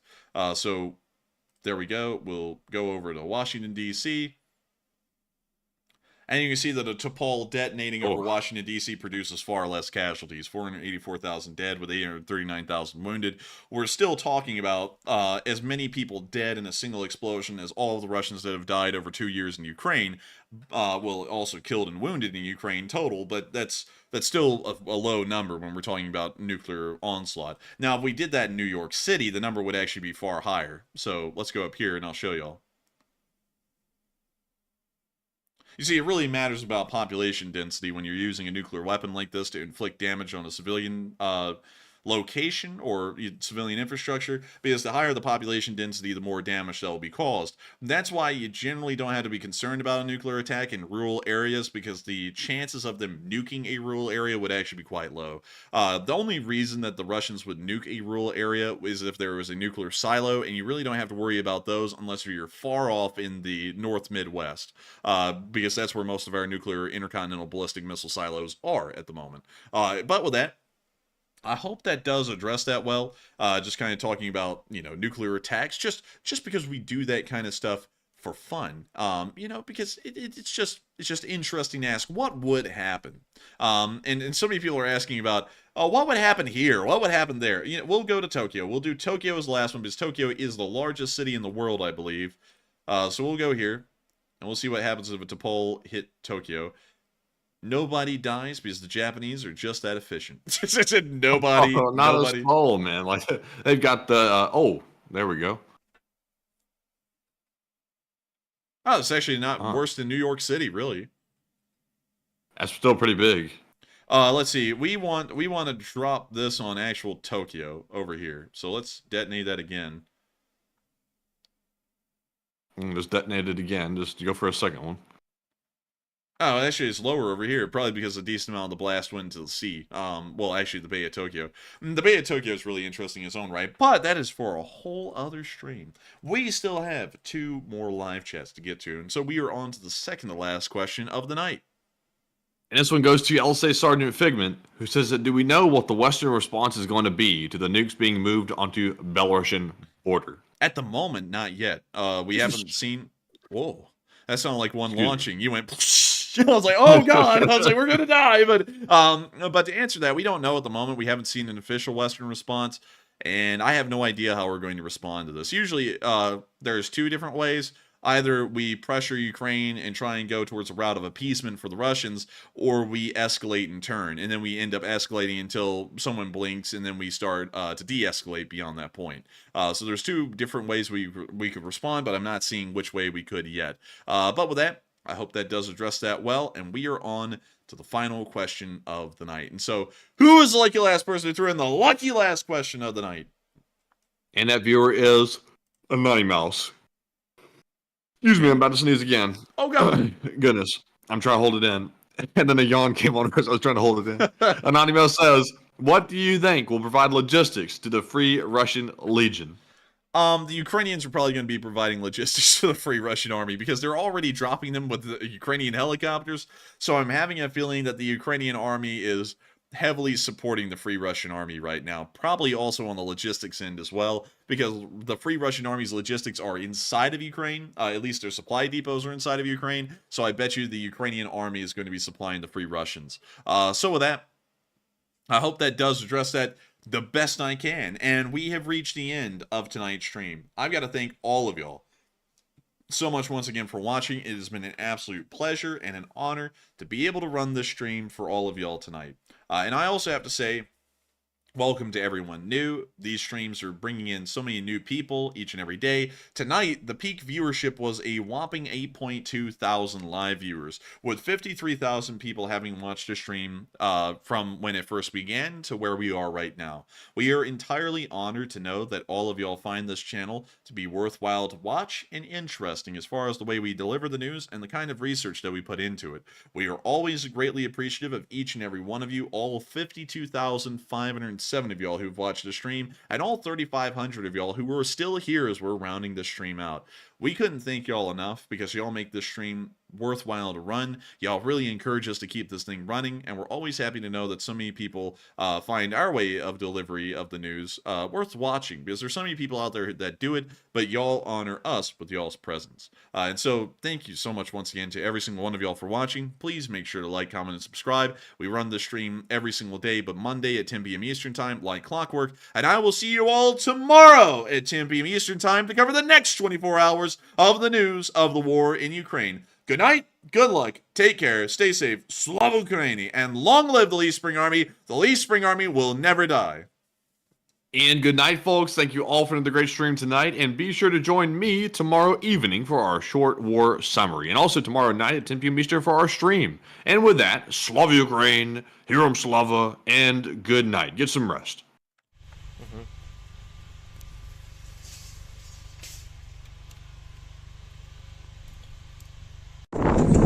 Yes. The Lee Spring Army sends its regards.